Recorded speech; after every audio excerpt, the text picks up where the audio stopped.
अध्याय 144 बिलेने की grand duchess और एक पुरानी याद। जब शेन की आंखें खुली तो उसे लगा कि वह किसी बुरे सपने से जागी है। वह एक बहुत ही आरामदायक बिस्तर पर थी और उसका शरीर पूरी तरह साफ सुथरा था। लेकिन जैसे ही उसने पास खड़ी एक सुंदर विदेशी महिला को एक ऐसी भाषा में बोलते सुना जिसे वह समझ नहीं सकती थी, उसे एहसास हुआ कि वह अपने घर में नहीं है। वह महिला शेन को कहीं ले जाना चाहती थी। जैसे ही वे शानदार गलियारे से गुजरे, शेन महल की भव्यता देखकर दंग रह गई। अचानक एक विशाल पोर्ट्रेट चित्र ने उसका ध्यान खींचा। वह चित्र एक ऐसी महिला का था जिसके बाल और आंखें काली थीं, बिल्कुल शेन की तरह। वह महिला एक गहरा बैंगनी रंग का गाउन और नीले रत्न वाला मुकुट पहने हुए थी। वह स्पष्ट रूप से एक एशियाई महिला थी। विदेशी राजा महाराजाओं के चित्रों के बीच वह चित्र बिल्कुल अलग और प्रभावशाली लग रहा था। शेन को एक विशाल पुस्तकालय में ले जाया गया। वहां एक बुजुर्ग लेकिन प्रभावशाली महिला खड़ी थी। जैसे ही वह मुड़ी, शेन ने देखा कि उसके बाल काले थे, हालांकि उम्र के साथ उनमें सफेदी आ गई थी। जब उस महिला ने बोलना शुरू किया तो शेन के पैरों तले जमीन खिसक गई। तुम्हारा स्वागत है, दूसरी दुनिया से आई यात्री। शेन हक्की बक्की रह गई। क्या आप कोरियन हैं? उस महिला ने धीरे से सिर हिलाया। नहीं, पर तुम कह सकती हो कि मैं आंशिक रूप से जुड़ी हुई हूँ। मेरा नाम आर्या डेस बिलेने है। मैं बिलेने की तीसरी पीढ़ी की ग्रैंड डचेस हूँ। आर्या ने शेन को बताया कि पूर्णिमा के दिन एक गेट पोर्टल खुलता है। तुम और तुम्हारे साथ जो कोई भी था, उस गेट से यहाँ आए हो। लेकिन जीवित केवल तुम बची हो। तुम्हारे शरीर पर जो खून और मांस के टुकड़े थे, वे संकेत देते हैं कि तुम्हारे साथ आने वाला व्यक्ति इस प्रक्रिया में जीवित नहीं बच पाया। अक्सर गेट पार करते समय लोग टुकड़ों में बंट जाते हैं। तुम बहुत भाग्यशाली हो। शेन को अपनी जान बचाने की खुशी तो हुई, पर वह उस रहस्यमय महिला के बारे में सोचने लगी जिसका चित्र उसने बाहर देखा था। आर्या ने एक गौरवपूर्ण मुस्कान के साथ कहा, वह महिला मेरी परदादी ग्रेट ग्रैंडमदर थी। वह तुमसे पहले यहाँ आने वाली सफल यात्री थी।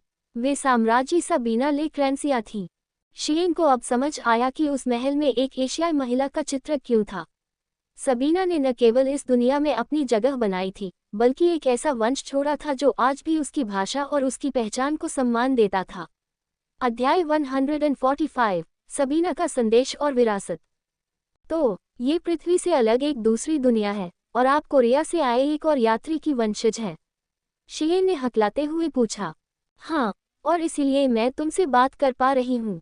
ये भाषा कोरियन केवल हमारी सीधी पीढ़ियों को सिखाई जाती है, आर्या ने जवाब दिया। शेन को अभी भी यकीन नहीं हो रहा था।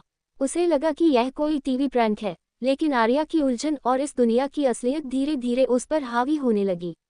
आर्या ने उसे बताया कि एम्प्रेस सबीना के 2 बच्चे थे। पहली बेटी बीट्राइस, जो इतिहास की पहली महिला सम्राट बनी, और दूसरी बेटी लिसेलोट, जिसे बिलेने की जागीर सौंपी गई थी। आर्या ने समझाया, एम्प्रेस सबीना ने अपने वंशजों को एक कर्तव्य सौंपा था कि वे बिलेने के जंगल की रक्षा करें और भविष्य में आने वाले यात्रियों का इंतजार करें। उन्होंने चाहा था कि अगला यात्री इस नई दुनिया में खुद को अकेला या लावारिस महसूस न करे। शेन की आंखों से आंसू बहने लगे, ये सोचकर कि सदियों पहले किसी ने उसके आने की कल्पना की थी और उसके लिए इंतजाम किए थे। उसका डर थोड़ा कम हुआ। आर्या ने उसे गले लगा लिया, बिल्कुल वैसे ही जैसे सबीना उसे गले लगाती। 1 हफ्ता बीत चुका था। शेन ने अब अपनी स्थिति को स्वीकार कर लिया था। वह एम्प्रेस सबीना के उस पोर्ट्रेट के पास से गुजरी और मन ही मन उन्हें धन्यवाद कहा। वह अब उस संदेश को पढ़ने के लिए तैयार थी जो सबीना ने खास तौर पर उसके लिए छोड़ा था। आर्या ने एक तिजोरी से कुछ बहुत पुराने दस्तावेज और एक किताब निकाली। ये सब उनके हैं? शेन ने पूछा। हाँ, इनमें न केवल एम्प्रेस सबीना के रिकॉर्ड हैं, बल्कि उनसे पहले आए पुजारिन आस्क के बारे में भी जानकारी है। आर्या ने एक किताब की ओर इशारा किया, और यह एम्प्रेस सबीना ने सीधे तौर पर तुम्हारे लिए लिखा है। शेन ने कांपते हाथों से किताब खोली। पहले पन्ने पर जाने पहचाने कोरियन अक्षर चमक रहे थे। बहुत दूर के भविष्य में आने वाली तुम्हारे नाम। वह महिला जो शेन की तरह ही एक दुर्घटना के कारण यहाँ आई थी, जिसने अपना जीवन पूरी तरह जिया और इस दुनिया के इतिहास पर अपनी छाप छोड़ी, अब अपनी भाषा में शेन से बात कर रही थी। शेन ने अगले पन्ने को पलटा। सबीना की विरासत का वंशावली चार्ट। सबीना के परिवार और वंशजों के बीच संबंधों को बेहतर ढंग से समझने के लिए नीचे दिए गए चार्ट को देखें। लघु कथाएं 1.1 सबसे रोमांटिक सप्ताहांत। आसमान एकदम नीला था और दिन किसी सपने जैसा खूबसूरत। शाही काफिला मारम मरम के गर्म झरनों हॉट स्प्रिंग्स पर पहुंचा। ये स्थान शाही परिवार के स्वागत के लिए पूरी तरह तैयार था। विस्काउंट नोलन और उनकी पत्नी बेलिंडा ने बगीचे को दुर्लभ पौधों से सजाया था और चांदी के बर्तनों को आईने की तरह चमका दिया था। जैसे ही सफेद शाही बग्घी रुकी, सब सम्मान में झुक गए। बग्घी से एक शानदार महिला उतरी, काले बाल और अनोखी त्वचा वाली साम्राज्ञी सबीना। उनके पीछे यूलिया थी, जिसकी गोद में 3 साल की नन्ही राजकुमारी बीट्राइस सोकर उठी थी। बीट्राइस अपनी मां की तरह ही खूबसूरत और हरी आंखों वाली थी। विस्काउंट ने घबराते हुए पूछा, महाराज कहाँ हैं? यूलिया ने बताया कि एक जरूरी काम, पूर्व सलाहकार कॉर्नेलियस की अचानक बीमारी के कारण महाराज कल आएंगे, लेकिन वे चाहते थे कि सबीना की सेहत के लिए ये यात्रा समय पर शुरू हो। सबीना मुस्कुरा तो रही थी, पर अंदर से वह ल्यूक्रेटियस के न होने से थोड़ी उदास थी। रात के समय सबीना अपने कमरे से जुड़े निजी बगीचे में गई। वहां का नज़ारा अद्भुत था। सफेद संगमरमर के टब तक जाने वाला रास्ता लाल गुलाब की पंखुड़ियों और बारीक लेस से ढका था। सबीना ने अपनी चप्पलें उतारी और पंखुड़ियों पर चलते हुए टब तक पहुंची। ये कितना रोमांटिक है, उसने आह भरी, पर अकेले होने का क्या फायदा? ल्यूक्रेटियस ने उससे वादा किया था कि वह जल्द ही पीछे पीछे आएगा, पर इस ठंडी रात में वह खुद को अकेला महसूस कर रही थी। मारम के झरने अपने औषधीय गुणों के लिए मशहूर थे। यहाँ का शाही महल सम्राट सेलेटस ने बनवाया था, जो अक्सर बीमार रहते थे। सबीना ने टब के गर्म पानी में कदम रखा। पानी का रंग उसे कोरिया के मिल्कीज ड्रिंक की याद दिला रहा था। टब के पास एक मेज पर वाइन की बोतल और एक क्रिस्टल का गिलास रखा था। नौकरानियों ने जानबूझकर ल्यूक्रेटियस का गिलास हटा दिया था, क्योंकि वे जानती थी कि वह आज नहीं आ रहे हैं। उस अकेले गिलास को देखकर सबीना का मूड और खराब हो गया। वह टब से बाहर निकली। चांदनी रात में वह पूरी तरह निर्वस्त्र नेकेड थी, लेकिन उसे डर नहीं था, क्योंकि वहां किसी को आने की इजाजत नहीं थी। जैसे ही वह वाइन डालने के लिए मेज की ओर बढ़ी, उसे झाड़ियों में किसी के चलने की आहट सुनाई दी। तड़क, एक टहनी टूटने की आवाज। ये कौन है? सबीना घबरा गई। वह फौरन पास के ठंडे पानी वाले छोटे टब में कूद गई ताकि खुद को छिपा सके। छपाक, पानी बर्फीला ठंडा था, पर सबीना ने गुस्से में उस आवाज की दिशा में चिल्लाकर कहा, वहां कौन है? शाही निजी स्थान में घुसने की तुम्हारी हिम्मत कैसे हुई? तभी सबीना की आंखें फटी की फटी रह गईं। लघु कथाएं 1.2 चांदनी, गुलाब और तुम। सबीना का झटका एक पल में शुद्ध आनंद में बदल गया। लुक, जैसे ही उसका चेहरा शर्म से लाल हुआ, ल्यूक्रेटियस तेजी से उसकी ओर बढ़ा। वह अपनी शाही गरिमा से बिल्कुल अलग दिख रहा था। उसने 3 दिनों से कपड़े नहीं बदले थे। उसके कंधों पर धूल थी और उसके लबादे क्लोक में सूखी पत्तियां फंसी हुई थीं। सबीना ने उसकी हालत देखकर मजाक उड़ाया, तुम्हारी यह क्या हालत है? मैं जानती हूँ कि तुम गुप्त रास्तों से महल में घुसने के शौकीन हो, पर इस धूल और गंदगी का क्या मतलब? ल्यूक्रेटियस ने एक मासूम पिल्ले की तरह चेहरा बनाया। मैं दुखी हूँ। मैं अपनी पत्नी से मिलने के लिए दिन रात घोड़ा दौड़ाकर यहाँ आया हूँ, और तुम्हें मुझ पर जरा भी तरस नहीं आ रहा। सबीना मुस्कुराए और उसके लबादे के ब्रॉच को खोलते हुए बोली, अगर तुमने जुर्म चुपके से घुसना किया है, तो सजा भी मिलेगी। जैसे ही भारी लबादा नीचे गिरा, धूल उड़ने लगी। सबीना ने तेजी से उसकी शर्ट के बटन खोलने शुरू किए। ल्यूक्रेटियस ने गर्व से कहा, तुमने ही मुझे ये शर्ट पहनाई थी और तब से मैंने इसे उतारा नहीं। मैंने किसी को खुद को छूने भी नहीं दिया। सबीना ने उसकी गर्दन पर उस निशान को चूमा जो उसने कुछ दिन पहले छोड़ा था।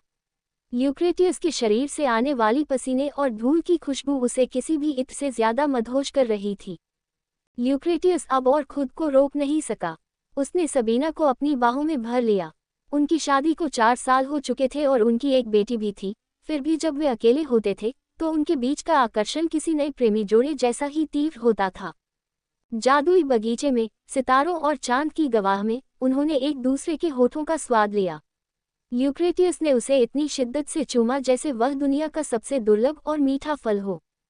तुम हर बार मेरा दम घोंटने की कोशिश करते हो, सबीना ने सांस लेते हुए शिकायत की।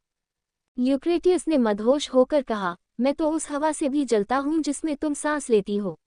मेरा मन करता है कि दुनिया की सारी हवा खत्म कर दूं ताकि सिर्फ मेरे पास तुम्हारे होठों को छूने का हक हो।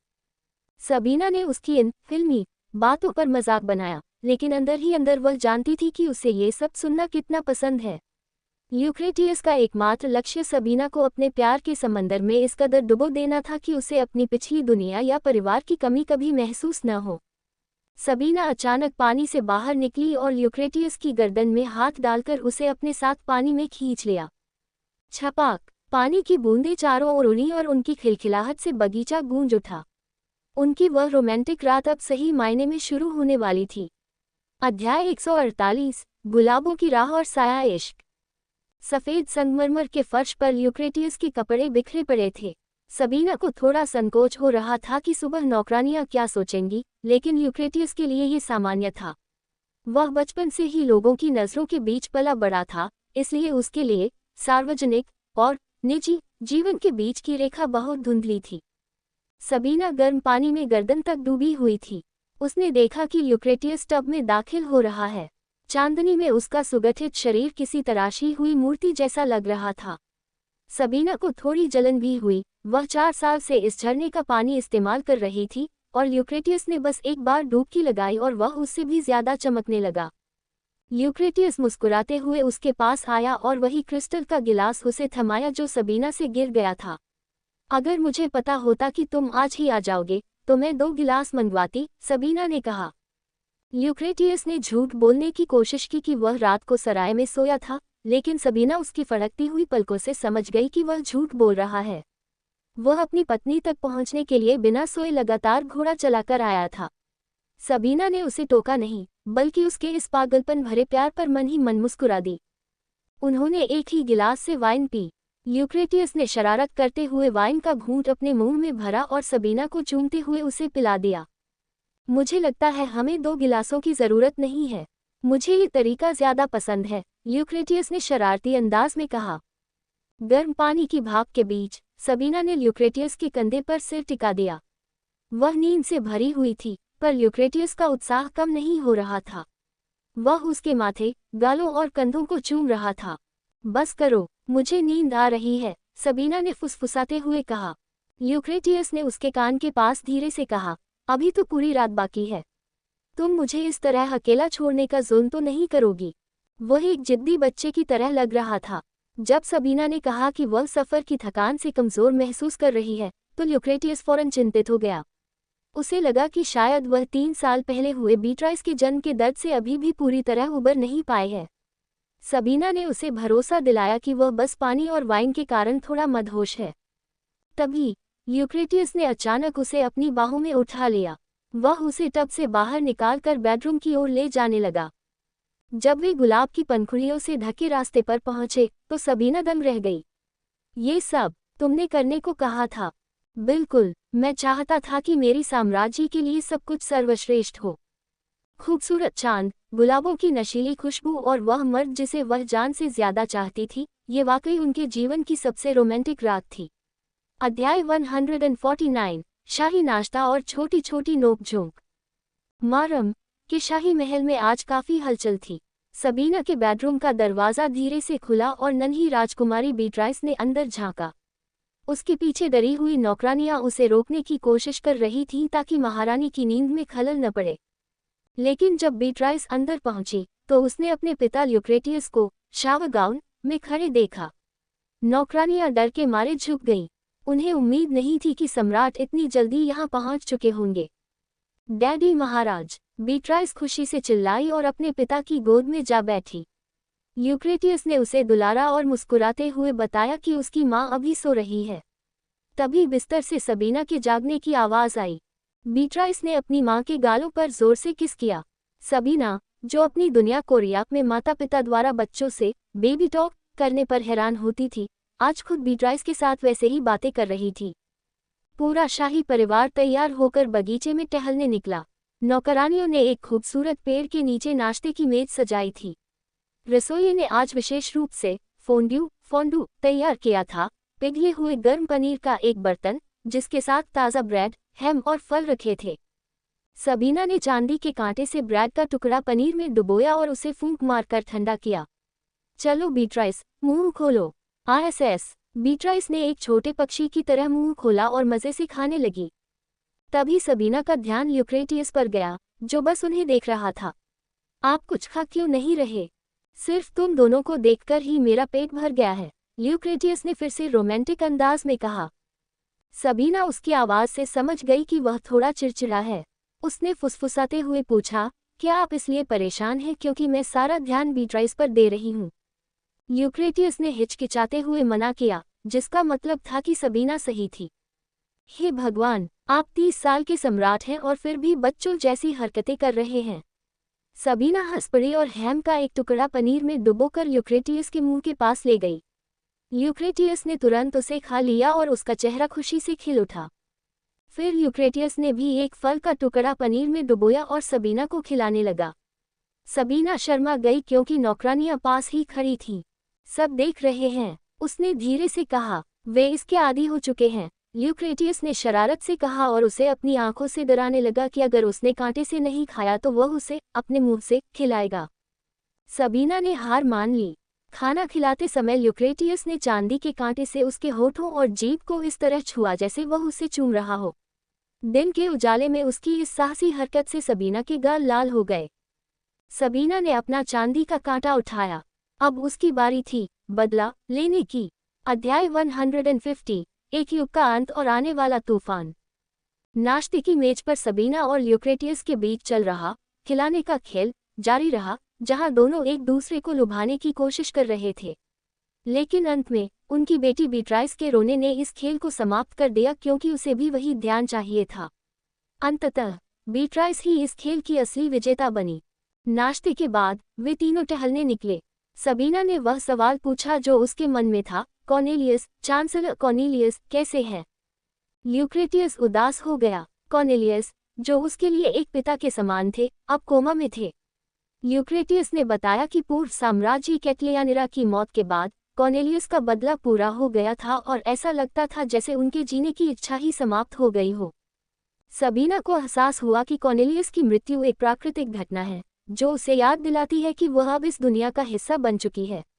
उसने ल्यूक्रेटियस से कहा, अब मुझे एहसास हो रहा है कि मैं वाकई यहाँ जी रही हूँ और समय बीत रहा है। मैं तुम्हारे साथ यहाँ रहूंगी और यही एक दिन तुम्हारे पास ही दम तोड़ूंगी। ल्यूक्रेटियस, जो अक्सर सबीना के गायब हो जाने के सपने देखता था, ये सुनकर राहत महसूस करने लगा। उसने सबीना को गले लगाया और प्यार से कहा, मैं तुमसे बहुत प्यार करता हूँ। छुट्टियां खत्म हुई और वे वापस राजधानी की ओर बढ़े। बग्गी के अंदर ल्यूक्रेटियस और सबीना आने वाली राजनीतिक चुनौतियों पर चर्चा करने लगे। कॉर्नेलियस के बाद उनका दूसरा बेटा काउंट इलान फाबियो अब ड्यूक ऑफ लोनेंसिया बनने वाला था। ल्यूक्रेटियस ने बताया कि फाबियो अपने पिता की तरह मजबूत नहीं है, वह कमजोर और अनिश्चित स्वभाव का व्यक्ति है। सबीना ने अपनी बात जोड़ी, लेकिन उसकी पत्नी काउंटेस इलान नोम बिल्कुल अलग है। वह बहुत महत्वाकांक्षी महिला है। ल्यूक्रेटियस ने सहमति जताई। काउंटेस इलान वही महिला थी जिसने सालों पहले अपनी भतीजी यूलिया को ल्यूक्रेटियस के करीब लाने की कोशिश की थी। हालांकि अब काउंट इलान के पास कोई बेटी नहीं थी, लेकिन उनके पास अभी भी अविवाहित भतीजियां थीं, जिनमें यूलिया भी शामिल थी। यूलिया, जो पहले से ही शाही महल में सबीना की करीबी और बीट्राइस की शिक्षिका थी, अब अनचाहे ही राजनीति का केंद्र बनने वाली थी। ल्यूक्रेटियस ने खिड़की से बाहर देखते हुए धीरे से कहा, लगता है एक नया तूफान हमारी ओर बढ़ रहा है। प्रमुख पात्रों का वर्तमान राजनीतिक प्रभाव। साम्राज्य के सत्ता समीकरणों को समझने के लिए निम्नलिखित तालिका देखें। पात्र पद, स्थिति, स्वभाव, भूमिका। ल्यूक्रेटियस सम्राट मजबूत, दूरदर्शी, सबीना के प्रति समर्पित। सबीना साम्राज्य बुद्धिमान, आधुनिक सोच वाली, पति की राजनीतिक सलाहकार। कॉर्नेलियस पूर्व चांसलर मरणासन, ल्यूक्रेटियस का रक्षक और मार्गदर्शक। काउंट इलान भावी ड्यूक कमजोर, अवसादग्रस्त, आसानी से बहकावे में आने वाला। काउंटेस इलान भावी डचेस अत्यंत महत्वाकांक्षी, सत्ता की भूखी। अध्याय 151, तूफान से पहले, बिफोर द स्टॉर्म। महल में शोक का माहौल था। चांसलर कॉर्नेलियस की मृत्यु की घोषणा करने के लिए काला झंडा फहराया गया था।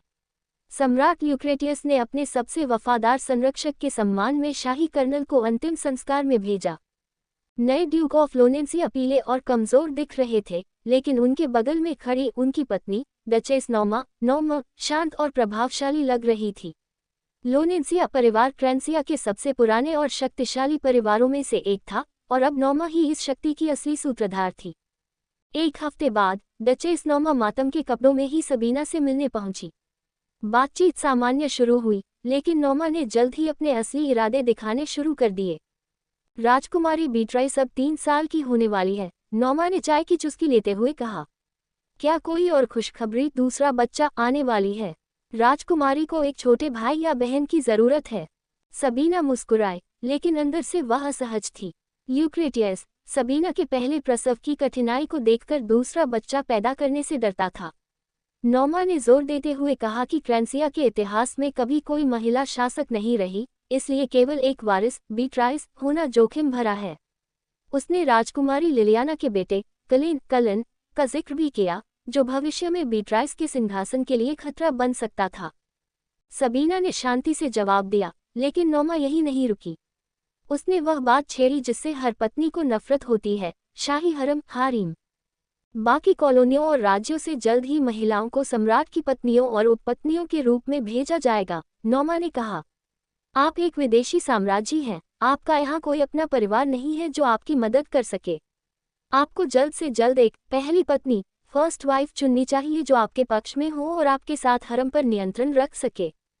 नॉर्मा का इशारा साफ था, वह अपनी किसी रिश्तेदार या प्रभाव वाली महिला को ल्यूक्रेटियस की दूसरी पत्नी बनाना चाहती थी। सबीना ने शालीनता से कहा कि यह सम्राट का निर्णय होगा, लेकिन नॉर्मा ने उसे दबाने की कोशिश की। महाराज, चाहे आपसे कितना भी प्यार करें, पत्नियों का चयन करना आपका अधिकार और जिम्मेदारी है। आपको राज्य की भलाई के लिए परंपरा को आगे बढ़ाना ही होगा। सबीना ने अपना पंखा जोर से बंद किया। उसकी आवाज अब ठंडी और तीखी थी। डचेस, नॉर्मा सहम गई। जी, आपकी उच्चता, जैसा कि आपने कहा, यह मेरा अधिकार है। आपकी नीयत शायद अच्छी हो सकती है, लेकिन क्या आपको नहीं लगता कि आप अपनी सीमा लंघ रही हैं? नॉर्मा ने तुरंत माफी मांगी। मुझसे भूल हुई, मुझे क्षमा करें। लेकिन सबीना जानती थी कि यह सिर्फ शुरुआत है। नॉर्मा ने युद्ध की घोषणा कर दी थी। सबीना ने दोबारा अपना पंखा खोला और अपनी मुस्कान के पीछे छिपे गुस्से को छिपा लिया।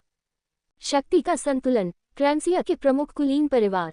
क्रैंसिया की राजनीति को समझने के लिए इन 3 परिवारों का महत्व जानना जरूरी है, जिनकी विरासत सीधे प्राचीन काल से जुड़ी है। परिवार का नाम, वर्तमान प्रमुख स्थिति, प्रभाव। लोनेंसिया, ड्यूक फाबियो, डचेस नॉर्मा। पूर्व शाही परिवार, वर्तमान में सबसे शक्तिशाली और चालाक। बायने, ग्रैंड डचेस लिसेलोट, भविष्य में सबीना की छोटी बेटी का परिवार, जो वफादार लेकिन स्वतंत्र रहेगा। क्रैंसिया, सम्राट ल्यूक्रेटियस, वर्तमान सत्ताधारी राजवंश। अध्याय 152, एक खतरनाक प्रस्ताव और मौन प्रेम। डचेस नॉर्मा और सबीना की चाय की बैठक समाप्त हुई, लेकिन दोनों जानती थी कि यह एक बड़े राजनीतिक युद्ध की शुरुआत थी। सबीना ने उदारता दिखाते हुए नॉर्मा को अपनी भतीजी यूलिया, जो सबीना की मुख्य नौकरानी थी, से मिलने की अनुमति दी। यूलिया इन दिनों काम के बोझ से दबी हुई थी, क्योंकि पुरानी नौकरानियों की शादी हो चुकी थी और नई लड़कियां अभी अनुभवहीन थीं। सबीना ने उसे आज आराम करने के लिए छुट्टी दी थी। यूलिया अपनी पसंदीदा किताब पढ़ रही थी जब उसकी चाची, डचेस नॉर्मा, वहां पहुंची। बातचीत के दौरान नॉर्मा ने यूलिया के सामने एक चौंकाने वाला प्रस्ताव रखा। यूलिया, क्या तुम मेरी दत्तक पुत्री, अडॉप्टेड डॉटर, बनना चाहोगी? तुम यूलिया डे स्लोनेंसिया बन सकती हो। यूलिया सन रह गई। उसकी चाची ने कभी उसे अपनी बेटी बनाने की बात नहीं की थी, लेकिन नॉर्मा का असली इरादा इसके बाद साफ हुआ। अगर तुम लोनेंसिया परिवार की बेटी बन जाती हो, तो मैं तुम्हें सम्राट की पहली पत्नी, फर्स्ट वाइफ, बनवा सकती हूँ। मैं इसे मुमकिन कर दूंगी। यूलिया दहशत से कांपने लगी। वह सबीना से प्यार करती थी और कभी उसके खिलाफ नहीं जाना चाहती थी। जैसे ही नॉर्मा वहां से गई, यूलिया फौरन सबीना को ये सब बताने के लिए भागी, लेकिन सबीना और ल्यूक्रेटियस एक निजी बैठक में थे, इसलिए वह उनसे नहीं मिल पाई। कमरे के भीतर ल्यूक्रेटियस और सबीना अपनी नन्ही बेटी बीट्राइस की देखभाल कर रहे थे।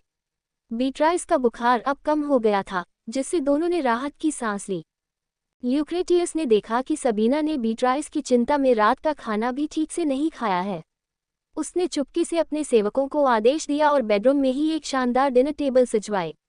गर्मागर्म स्टू, ताज़ा ब्रेड और सबीना की पसंदीदा मछली, सब कुछ तैयार था। सबीना हैरान थी, क्या आपने भी अब तक खाना नहीं खाया? ल्यूक्रेटियस ने मुस्कुराते हुए कहा, जब मुझे पता चला कि तुमने खाना नहीं खाया है तो मैं अकेले कैसे खा सकता था। मैं तुम्हारे साथ खाना चाहता था। सबीना का दिल अपने पति की इस कोमलता और फिक्र से भर आया। उनकी शादी को 3 साल से ज्यादा हो गए थे, लेकिन ल्यूक्रेटियस का प्यार आज भी उतना ही गहरा और ताज़ा था। उसने प्यार से उसे चूमा और दोनों ने सुकून से अपना देर रात का भोजन शुरू किया। वे इस बात से अनजान थे कि बाहर यूलिया कितनी बड़ी खबर लेकर खड़ी है। लोनेंसिया परिवार का राजनीतिक चक्रव्यूह।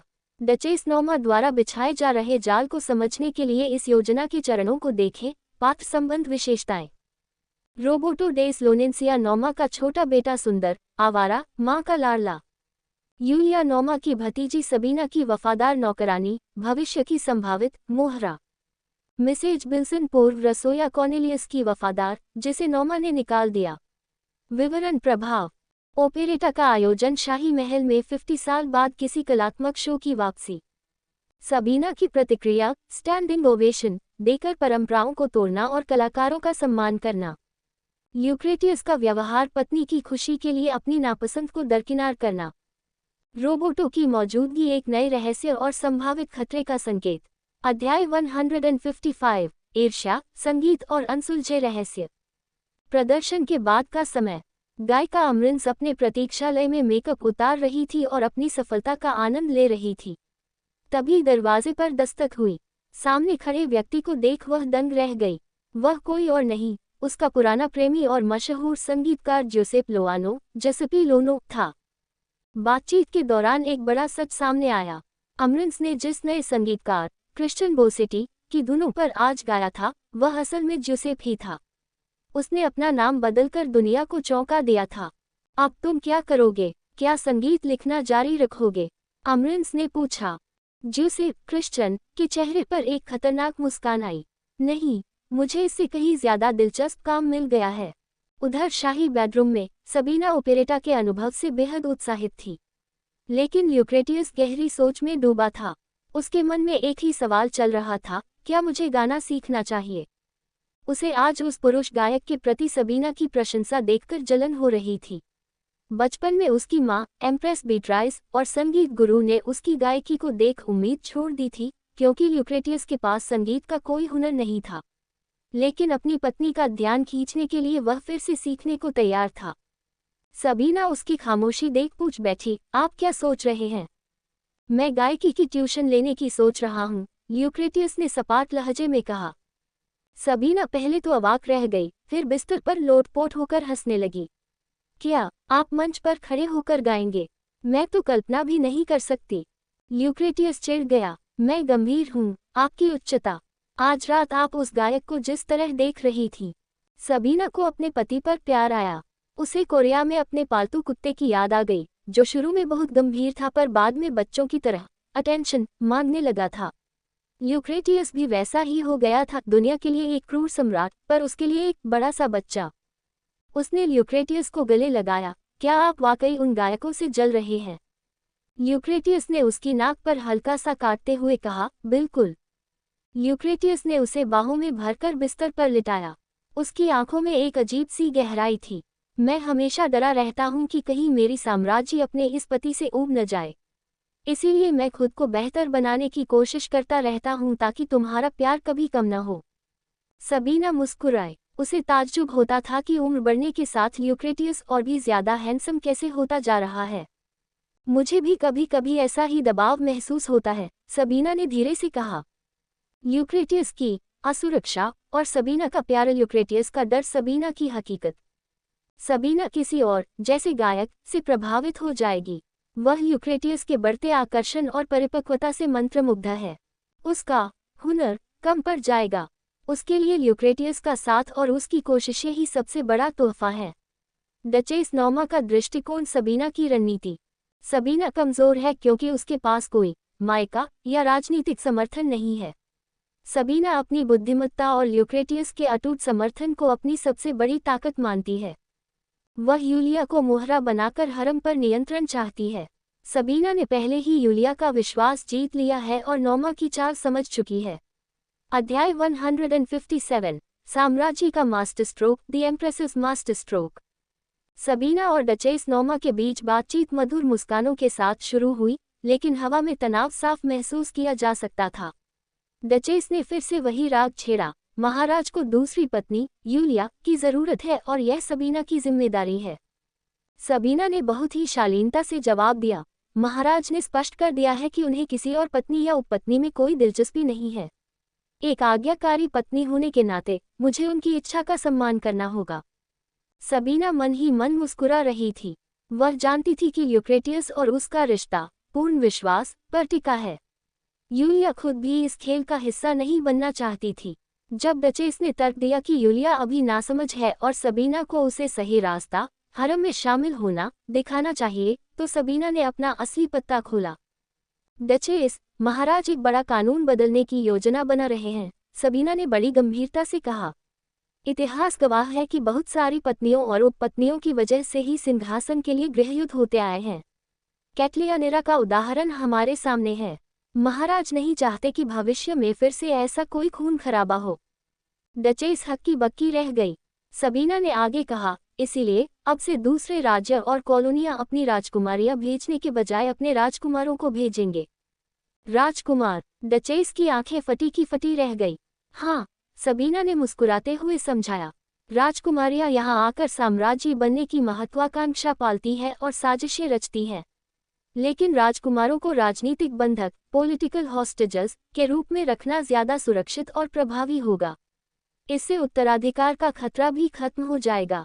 सबीना ने डचेस के चेहरे पर उभरती झुर्रियों का मजाक उड़ाते हुए, जिससे डचेस बुरी तरह चिढ़ गई, अपनी बात खत्म की।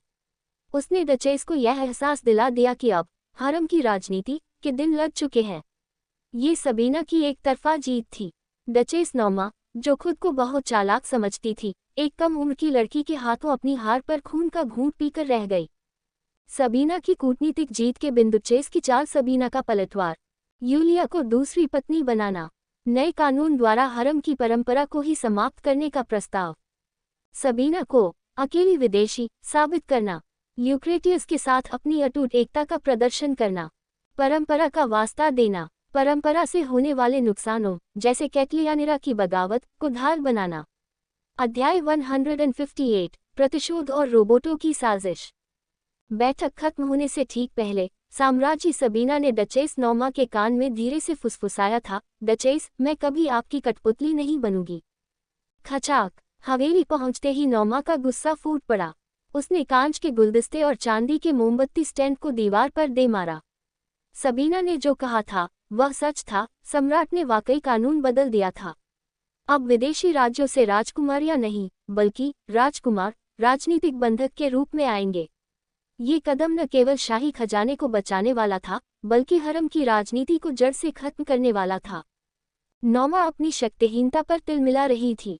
उसे सबसे ज्यादा दुख इस बात का था कि उसकी अपनी भतीजी यूलिया ने भी उसे इस बड़े बदलाव के बारे में नहीं बताया। उसकी हिम्मत कैसे हुई? मैंने उसे अपनी बेटी की तरह पाला और उसने मुझे धोखा दिया। तभी दरवाज़ा खुला और उसका बेटा रोबोटो अंदर आया।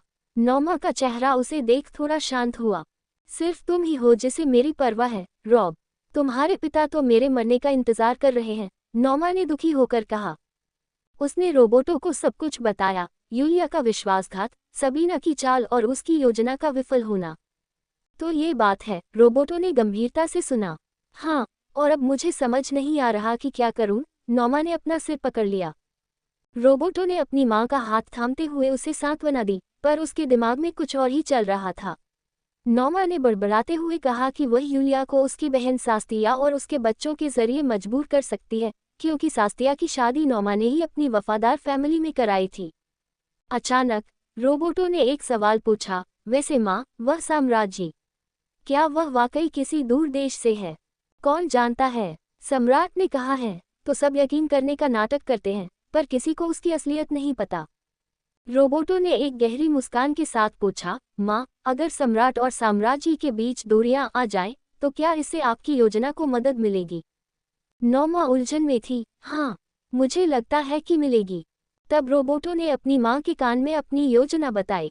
उसकी बातें सुनकर नोमा का चेहरा गहरे सदमे और हैरानी से भर गया। रोबोटो की साजिश इतनी गहरी और खतरनाक थी कि खुद नोमा ने भी ऐसा कभी नहीं सोचा था। साजिश के नए मोहरे पात्र भूमिका उद्देश्य। रोबोटो मुख्य साजिशकर्ता सबीना और ल्यूक्रेटियस के रिश्ते को तोड़ना। नौमा सहायक खोई हुई शक्ति और प्रभाव को वापस पाना। यूलिया शिकार मोहरा अपनी बहन और परिवार की सुरक्षा के लिए मजबूर होना। सबीना लक्ष्य उसकी पहचान और वफादारी पर सवाल उठाना। अध्याय 159 एक घिनौना आकर्षण, अ रिपल्सिव अट्रैक्शन। साम्राज्य सबीना का दिन मुलाकातों और राजकीय कार्यों से भरा रहता था, लेकिन आज का दिन कुछ अलग था। वह कांच के ग्रीन हाउस में अपनी सहेली लिलियाना और उसके पति क्लॉडिस से मिलने पहुंची। लिलियाना अब अपनी मां के सदमे से उबर चुकी थी और एक खुशहाल मां के रूप में चमक रही थी। बातों बातों में क्लॉडिस ने झिझकते हुए बताया कि बाहर एक व्यक्ति सबीना से मिलने का इंतजार कर रहा है।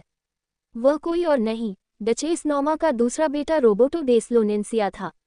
क्लॉडिस और लिलियाना दोनों ही चिंतित दिख रहे थे। अकेले में क्लॉडिस ने सबीना को चेतावनी दी, रोबोटो से सावधान रहिएगा। वह 15 साल की उम्र से ही आवारागर्दी कर रहा है। उसने कई राज्यों की राजकुमारियों और रानियों को बहकाने की कोशिश की है। उसकी छवि एक खतरनाक प्लेबॉय की है। सबीना ने मुस्कुराते हुए कहा, चिंता मत करो, सम्राट जीवित और स्वस्थ है, वह कुछ भी बेवकूफ़ी भरा नहीं करेगा। पर लोनेंसिया परिवार का सदस्य होने के नाते मैं उसे मना नहीं कर सकती। जब रोबोटो कमरे में आया तो वह वाकई हैंडसम था, लेकिन सबीना के लिए, जिसका पति खुद दुनिया का सबसे सुंदर पुरुष था, वह साधारण ही था। शिष्टाचार के नाते जब सबीना ने अपना हाथ आगे बढ़ाया तो रोबोटो ने उस पर चुंबन लिया। लेकिन उसने ज़रूरत से ज़्यादा देर तक सबीना का हाथ थामे रखा और उसकी आंखों में एक ऐसी सेडेक्टिव, कामुक चमक थी जिसने सबीना को भीतर तक झकझोर दिया। आपकी खूबसूरती की चर्चा पूरी दुनिया में है, पर असलियत उन अफवाहों से कहीं बढ़कर है, रोबोटो ने बड़े ही अजीब अंदाज में कहा। सबीना को उससे नफरत होने लगी। ल्यूक्रेटियस की नज़रें एक सांप की तरह पैनी और ठंडी होती थी, जो सबीना को पसंद थी। लेकिन इस आदमी की नज़रें ठंडी और चिपचिपी थी, जैसे वह उसे किसी गंदी जगह खींच रहा हो।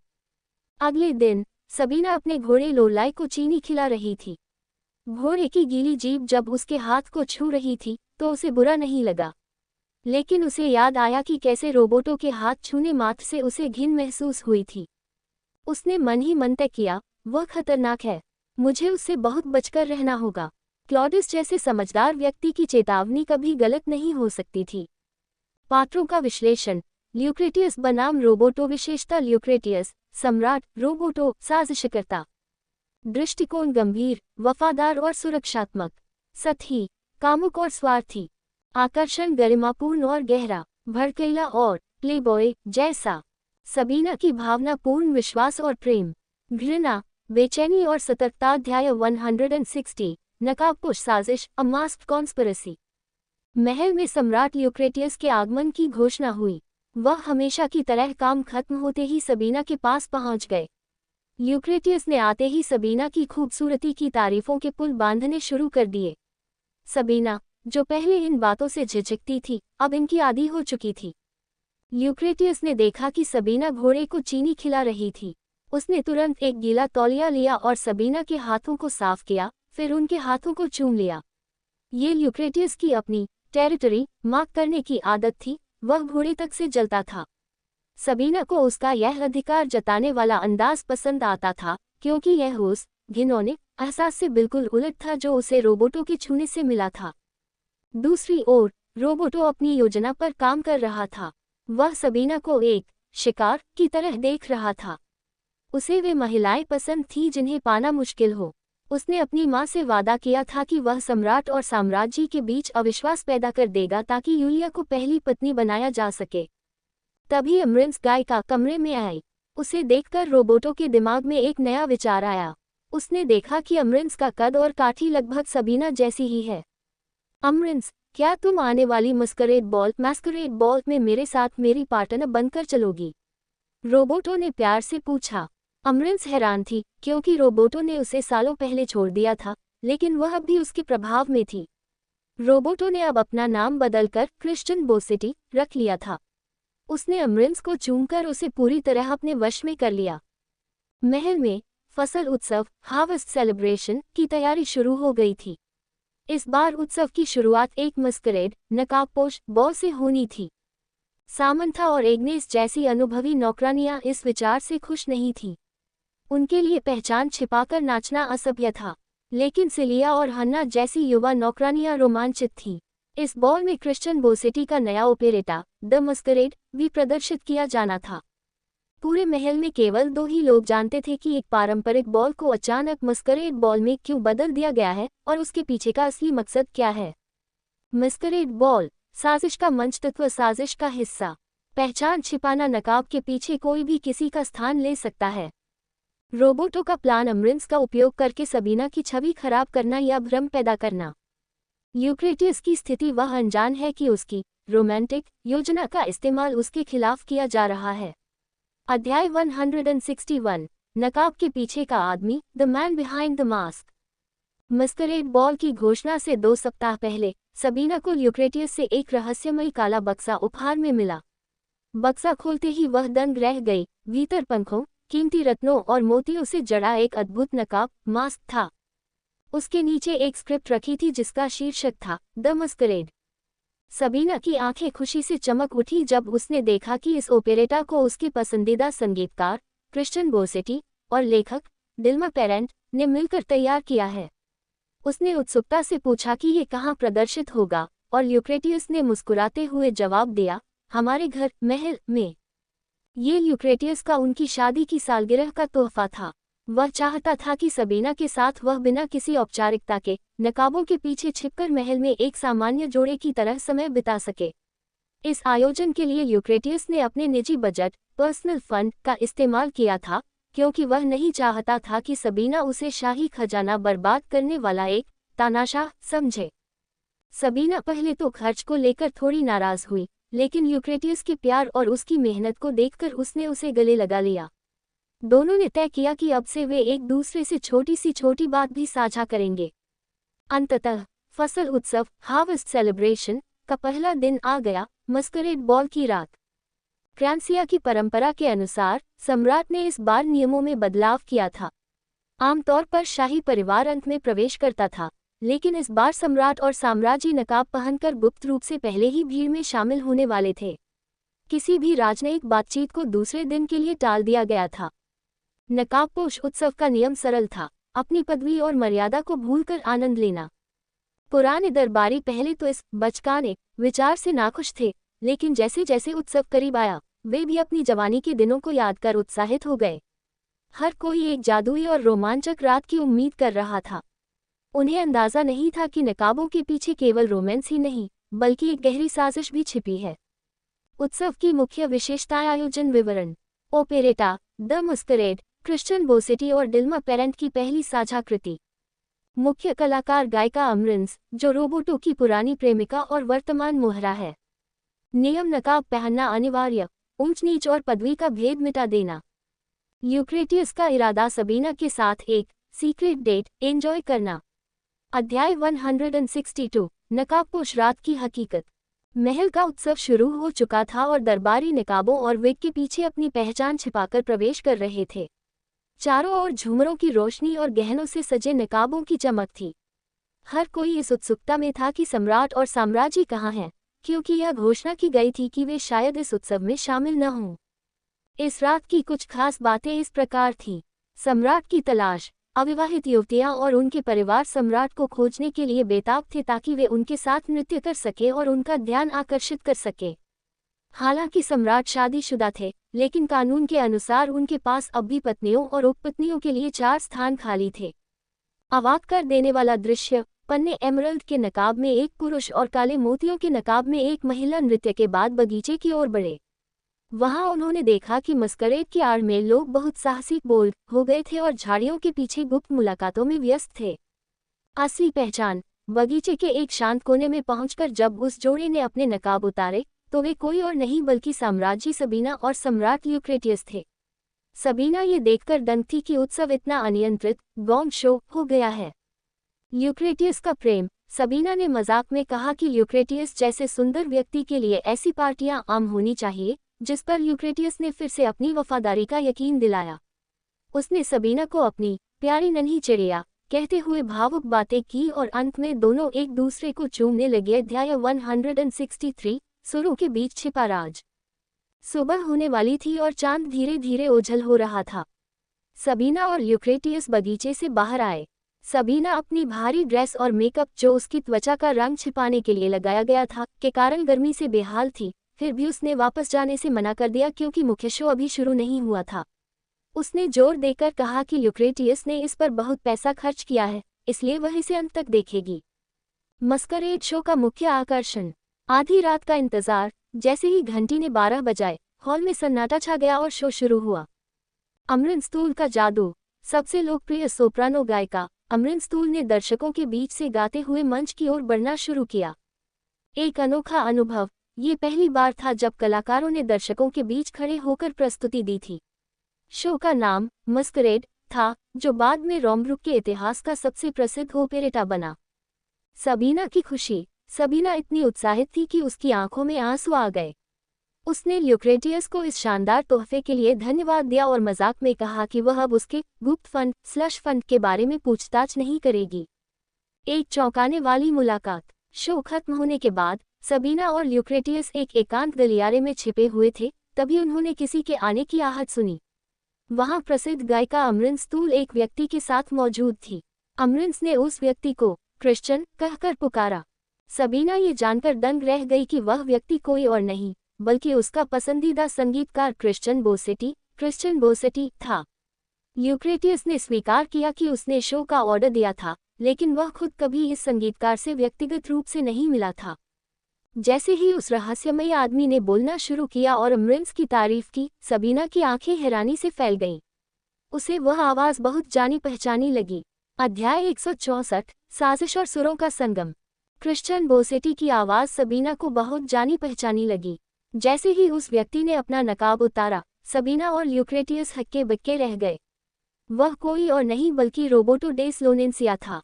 सच्चाई का खुलासा। रहस्यमयी पहचान। राज्य का सबसे लोकप्रिय संगीतकार लोनेंसिया परिवार का दूसरा बेटा था।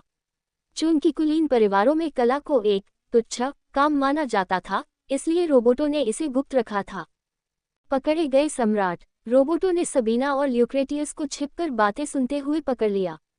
उसने तुरंत झुककर उनका औपचारिक अभिवादन किया, जिससे सबीना को काफी शर्मिंदगी महसूस हुई। ल्यूक्रेटियस की चतुराई। सम्राट ने स्थिति को संभालते हुए नकाब उतारा और रोबोटो से बड़ी ही राजसी गरिमा के साथ बात की, जैसे कुछ हुआ ही न हो। प्रशंसक और कलाकार। सबीना ये जानकर रोमांचित थी कि वह अपने पसंदीदा संगीतकार के सामने खड़ी है। उसने रोबोटो की प्रतिभा की जमकर तारीफ की। हालांकि ल्यूक्रेटियस ने मजाक में कहा कि उसकी मां को यह जानकर दुख होगा, लेकिन सबीना के इशारे पर उसने इस राज को सुरक्षित रखने का फैसला किया। ल्यूक्रेटियस ने रोबोटो और गायिका अमरिन्स को उनके शानदार प्रदर्शन के लिए धन्यवाद दिया। अमरिन्स का संघर्ष। जब सबीना ने अमरिन्स की आवाज की प्रशंसा की, तो गायिका भावुक हो गई। अमरिन्स एक गरीब परिवार से थी। उसके पिता एक कर्जदार और शोषक व्यक्ति थे, जिन्होंने उसे केवल 15 साल की उम्र में एक बूढ़े बैरन को बेच दिया था। अमरिन्स वहां से भाग निकली और अपनी मेहनत और प्रतिभा के दम पर आज इस मुकाम तक पहुंची थी। अध्याय 165 साजिशों का जाल और काला साया। अमरिन्स के लिए सबीना केवल एक साम्राज्य नहीं, बल्कि उसकी रक्षक थी, जिसने ओपेरेटा के दौरान उसे स्टैंडिंग ओवेशन देकर उसका करियर बचाया था। लेकिन आज रात उसे अपने पुराने प्रेमी रोबोटो के इशारों पर एक खतरनाक खेल का हिस्सा बनना पड़ा। रोबोटो का असली चेहरा और अमरिन्स का डर। पहचान का खुलासा। अमरिन्स को अंततः पता चला कि जोसेफ या क्रिश्चियन से वह प्यार करती थी, वह असल में कुलीन परिवार का रोबोटो है। खतरनाक चेतावनी। जब अमरिन्स ने रोबोटो से साम्राज्य के खिलाफ साजिश के बारे में पूछा, तो रोबोटो ने हिंसक होकर उसका गला दबा दिया। उसने चेतावनी दी कि अगर उसे गाना जारी रखना है, तो वह सवाल न पूछे और वही करे जो उसे कहा गया है। अफवाह की शुरुआत। गलतफहमी का मोहरा। मस्करेड बॉल के दौरान कुछ कुलीन महिलाओं ने एक कमरे में एक जोड़े को देखा जो पकड़े जाने पर तुरंत भाग गया। संदिग्ध विवरण। उन महिलाओं ने दावा किया कि उस स्त्री के बाल काले थे, जो पूरे राज्य में केवल सबीना के हैं, और उसके साथ मौजूद पुरुष सम्राट नहीं, बल्कि भूरे बालों वाला कोई और था। जहर की तरह फैलती अफवाह। उत्सव की तीसरी रात तक ये बात आग की तरह फैल गई कि साम्राज्य सबीना का किसी गैर मर्द के साथ अफेयर चल रहा है। डचेस नॉर्मा का डर। डचेस नॉर्मा अपने बेटे की इस हरकत से दहशत में थी। उसे याद आया कि रोबोटों ने पहले भी एक डचेस की वफादारी पर शक पैदा करके उसे अपना शिकार बनाया था।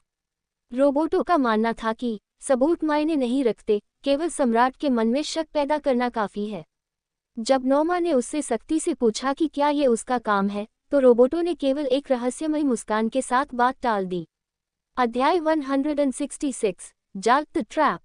रोबोटों ने अपनी माँ डचेस नोमा को यकीन दिलाया कि यह मायने नहीं रखता कि अफवाह किसने फैलाई, जरूरी ये है कि सम्राट ल्यूक्रेटियस के मन में शक का बीज बो दिया गया है। उसने अपनी माँ से कहा कि यह उनके लिए यूलिया को आगे बढ़ाने का सबसे अच्छा मौका है।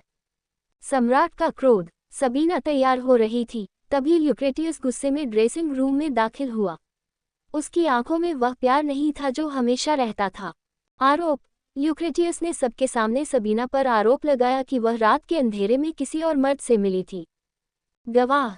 जब सबीना ने सबूत मांगे, तो उन 3 कुलीन महिलाओं को लाया गया जिन्होंने एक जोड़े को देखा था। उन्होंने गवाही दी कि उस महिला के बाल काले थे। ल्यूक्रेटियस का तर्क। सम्राट ने कहा कि इस पूरे राज्य में सबीना के अलावा और किसी के बाल काले नहीं हैं, इसलिए वह औरत वही रही होगी। सबीना का बचाव और अपमान। सबीना ने तर्क दिया कि अंधेरे में गहरा भूरा रंग भी काला दिख सकता है, लेकिन ल्यूक्रेटियस सुनने को तैयार नहीं था। विश्वासघात का दुख।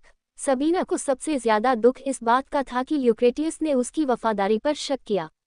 उसने याद दिलाया कि ल्यूक्रेटियस की अपनी माँ बीट्राइस के साथ भी ऐसा ही हुआ था, उन्हें भी गलत समझा गया था। कठोर निर्णय। जब ल्यूक्रेटियस ने उसे माफी मांगने को कहा, तो सबीना ने साफ मना कर दिया क्योंकि उसने कुछ गलत नहीं किया था। जुदाई का ऐलान। सबीना ने घोषणा की कि अगर उसका पति उस पर भरोसा नहीं कर सकता, तो वह इस अपमान के साथ महल में नहीं रह सकती। उसने फैसला सुनाया, चूंकि आप मुझ पर भरोसा नहीं कर सकते, इसलिए मैं राजकुमारी बीट्राइस को लेकर मारम मरम चली जाऊंगी। पूरा कमरा सन्न रह गया। किसी ने नहीं सोचा था कि एक छोटी सी अफवाह इतने बड़े अलगाव का कारण बन जाएगी। अध्याय 167 डचेस का अंतिम दांव। महल की खबर जंगल की आग की तरह फैली। साम्राज्य सबीना ने महल छोड़ दिया है और वे राजकुमारी बीट्राइस को लेकर मारम मरम चली गई है। सबसे चौंकाने वाली बात यह थी कि सम्राट ल्यूक्रेटियस ने उन्हें रोकने की कोशिश भी नहीं की। नोमा और यूलिया का टकराव। नोमा को शक था कि ये सब उसके बेटे रोबोटों की कारस्तानी है। उसने यूलिया को बुलवाया, जो गुस्से से लाल थी। खुलासा। यूलिया ने बताया कि रोबोटों ने परिवार की धमकियां देकर उससे सम्राट और साम्राज्य की मस्करेड ड्रेस के बारे में जानकारी निकलवाने की कोशिश की थी। हालांकि यूलिया ने कुछ नहीं बताया, पर रोबोटों ने किसी न किसी तरह जानकारी हासिल कर ली थी। नोमा की हठ। नोमा अब डर गई थी कि अगर रोबोटों पकड़ा गया तो उसका अंत हो जाएगा। अपने बेटे को बचाने के लिए उसने यूलिया को जबरन महल जाने से रोक दिया और उसे कैद कर लिया। वह अब भी चाहती थी कि यूलिया पहली पत्नी बनकर साम्राज्य की जगह ले ले। सम्राट से निजी मुलाकात। नोमा ने सम्राट ल्यूक्रेटियस से निजी तौर पर मिलने की अनुमति मांगी। ल्यूक्रेटियस बहुत गुस्से में और उदास दिख रहे थे। कर्तव्य का हवाला। नोमा ने बड़ी चालाकी से अपने ससुर कॉर्नेलियस, जिनका सम्राट सम्मान करते थे, का नाम लिया। उसने कहा कि उत्सव के आखिरी दिन विदेशी राजनयिकों के सामने सम्राट का अकेले खड़ा होना राज्य के सम्मान के खिलाफ होगा। विकल्प। सम्राट ने चिढ़कर कहा कि वह अपनी किसी बहन, राजकुमारी रोजेलिया, को साथ खड़ा कर लेंगे। दांव। नोमा ने सीधे मुद्दे पर वार करते हुए कहा, महाराज, अगर साम्राज्य अपनी जिम्मेदारियां निभाने में असमर्थ है, तो ये पहली पत्नी का कर्तव्य है कि वह उनकी जगह ले। नोमा अब सम्राट के अकेलेपन और गुस्से का इस्तेमाल करके यूलिया को महल में स्थापित करने की कोशिश कर रही थी। उसे लग रहा था कि साम्राज्य के जाने से उसकी जीत पक्की हो गई है। अध्याय 168 साजिश का गहरा जाल। डचेस नोमा सम्राट ल्यूक्रेटियस के सामने खड़ी थी। सम्राट गुस्से में थे, लेकिन नोमा ने पीछे हटने से मना कर दिया। उसने एक बहुत ही शातिर तर्क दिया। नोमा का मास्टर स्ट्रोक। कूटनीतिक दबाव। नोमा ने कहा कि उत्सव के आखिरी दिन विदेशी राजनयिकों के सामने सम्राट का अकेला खड़ा होना एक गलत संदेश देगा। इससे दूसरे देशों को लगेगा कि सम्राट फिर से विदेशी राजकुमारियों को पत्नियां बनाने के लिए तैयार है, जिससे राज्य की स्थिरता को खतरा होगा। सबीना का त्याग। नोमा ने झूठ बोला कि सबीना इसलिए महल छोड़कर गई है ताकि सम्राट को दूसरी शादी यूलिया से करने का मौका मिल सके। उसने इसे साम्राज्य का महान बलिदान बताया। कामयाबी। हालांकि ल्यूक्रेटियस चुप रहे, लेकिन उन्होंने नोमा को तुरंत बाहर नहीं निकाला। अगले दिन सम्राट के सहायक का संदेश पाकर नोमा को लगा कि उसकी योजना सफल हो गई है। अमरिंस का डर और पछतावा। दूसरी ओर गायिका अमरिंस अपने कमरे में डरी हुई बैठी थी। उसके पास वही काली ड्रेस, काला नकाब और काले बालों वाली विग थी जो रोबोटों ने उसे दी थी। असली पहचान। मस्करेड की रात अमरिंस ने ही सबीना का रूप धरकर उन कुलीन महिलाओं के सामने आने का नाटक किया था ताकि अफवाह की अफवाह फैलाई जा सके। रोबोटों की क्रूरता। अमरिंस को अब एहसास हो रहा था कि रोबोटों ने उसका इस्तेमाल सबीना को तबाह करने के लिए किया है। रोबोटों का मानना था कि जब सम्राट अपनी पत्नी पर शक करेगा और उसे ठुकराएगा, तब सबीना टूट जाएगी और रोबोटों को उसे अपना शिकार बनाने का मौका मिलेगा। मजबूरी। अमरिंस ने रोबोटों का साथ इसलिए दिया क्योंकि उसे अपनी जान और अपने करियर गले का डर था। रोबोटों ने उसे साफ चेतावनी दी थी कि वह केवल एक मोहरा है। कहानी के मुख्य बिंदु। भ्रम की स्थिति। नोमा को लगता है कि उसने सम्राट को मना लिया है। रोबोटों का असली मकसद, वह केवल सत्ता नहीं, बल्कि सबीना को व्यक्तिगत रूप से हासिल करना, शिकार बनाना चाहता है। अमरिंस का संकट। वह अपराधबोध से भरी हुई है क्योंकि सबीना ने ही उसका करियर बचाया था और अब वह उसी की बर्बादी का कारण बन गई है। अध्याय 169। फंदा और चारा, स्नेयर एंड बेट। रोबोटों ने अमरिंस को डराकर चुप रहने की चेतावनी दी थी कि वह इस अपराध में उसकी साझीदार है। लेकिन अमरिंस का मन ग्लानि से भरा था। उसे सबीना की वे मासूम और प्रशंसक आंखें याद आ रही थी जिन्होंने उसे एक हीरो की तरह देखा था। अमरिंस का संकल्प। अमरिंस ने रोबोटों से वह मस्करेड ड्रेस और काली विग ये कहकर अपने पास रख ली कि वह सबूत मिटाना चाहती है। लेकिन ढलते सूरज के साथ उसकी आंखों में एक नया दृढ़ संकल्प था। उसने काली विग उठाए और खुद से कहा कि वह अपनी सबसे बड़ी प्रशंसक सबीना के साथ ऐसा विश्वासघात नहीं होने देगी। रोबोटों की घिनौनी सोच। दूसरी ओर रोबोटो बेहद खुश था। उसे खबर मिली थी कि सबीना अपनी बेटी के साथ मरम पहुंच चुकी है। अगला कदम।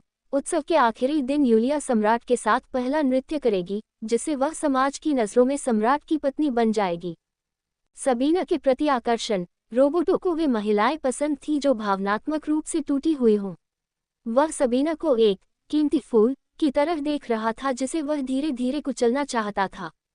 नीचे इरादे। वो कल्पना कर रहा था कि जब सबीना को पता चलेगा कि उसकी जगह किसी और औरत ने ले ली है, तब वह कितनी बेसहारा होगी। वह उसे शारीरिक और मानसिक रूप से अपना शिकार बनाने की योजना बना रहा था। महल का माहौल। पूरे महल में तनाव व्याप्त था। दरबारी महसूस कर रहे थे कि सबीना के जाने के बाद सम्राट ल्यूक्रेटियस फिर से वही बर्फ की तरह ठंडे और क्रूर सम्राट बन गए हैं। सबीना ने उन्हें जो कोमलता दी थी, वह गायब हो चुकी थी और महल में फिर से कड़ाके की सर्दी, उदासी और दर्द लौट आई थी। आज उत्सव का आखिरी दिन था, वह दिन जब कई बड़े फैसले होने वाले थे। कहानी के मुख्य बिंदु। अमरिंस का हृदय परिवर्तन। वह अब रोबोटों की कठपुतली बने रहने के बजाय सच बोलने या मदद करने की दिशा में बढ़ रही है। रोबोटों का अहंकार। उसे लगता है कि सबीना भाग गई है और वह कमजोर पड़ चुकी है। सर्द सम्राट। ल्यूक्रेटियस का बदला हुआ व्यवहार साजिशकर्ताओं के लिए अच्छा संकेत है, लेकिन उनके भीतर क्या चल रहा है, यह भी रहस्य है। अध्याय 170। आखिरी रात और आखिरी दांव। उत्सव की आखिरी और सबसे महत्वपूर्ण रात आ गई थी। यूलिया को जबरन एक बेहद महंगे रेशमी हरे रंग की ड्रेस में सजाया गया था। पिछले 4 दिनों से खाना पीना छोड़ देने के कारण वह पीली और बेहद कमजोर दिख रही थी, लेकिन नोमा को लगा कि यह नाजुकपन उसे और भी सुंदर बना रहा है। उत्सव का माहौल। नोमा की जीत। महल के हॉल में सबकी नजरें डचेस नोमा और यूलिया पर थीं। नोमा ने पहले ही यह अफवाह फैला दी थी कि आज रात सम्राट का पहला डांस पार्टनर यूलिया होगी, जिसका मतलब था कि वह उनकी पहली पत्नी बनेगी। अकेले सम्राट। जब सम्राट ल्यूक्रेटियस ने हॉल में प्रवेश किया तो वे अकेले थे। उन्होंने अपनी किसी भी सौतेली बहन को साथ नहीं लिया था। साजिशकर्ताओं, रोबोटों और नोमा के लिए यह एक बड़ा संकेत था कि सम्राट के पास अब यूलिया को चुनने के अलावा कोई चारा नहीं है। आमना सामना। नोमा बड़े गर्व के साथ भीड़ को चीरते हुए यूलिया को सम्राट के सामने ले गई। उसे अपनी आंखों के सामने अपना भविष्य दिख रहा था, सम्राट की पहली पत्नी की मां और होने वाले उत्तराधिकारी की नानी। सम्राट की प्रतिक्रिया। ल्यूक्रेटियस ने यूलिया की खराब सेहत पर टिप्पणी की और कहा, साम्राज्य सबीना भी चाहती है कि तुम यह बड़ी जिम्मेदारी संभालो। निर्णायक क्षण, नोमा ने उत्सुकता में सम्राट को पहले डांस के लिए उकसाया। सम्राट ने यूलिया की ओर देखते हुए कहा, यूलिया, मुझे तुमसे कुछ कहना है। दरअसल मेरे पास तुम्हारे लिए एक काम है। यूलिया ने हार मानकर अपना सिर झुका लिया, जबकि नोमा की खुशी का ठिकाना नहीं था। उसे लगा कि अब सम्राट उसे डांस के लिए आमंत्रित करने वाले हैं। मुख्य बिंदु, यूलिया की बेबसी, वह अपनी चाची की लालच की बलि चढ़ रही है।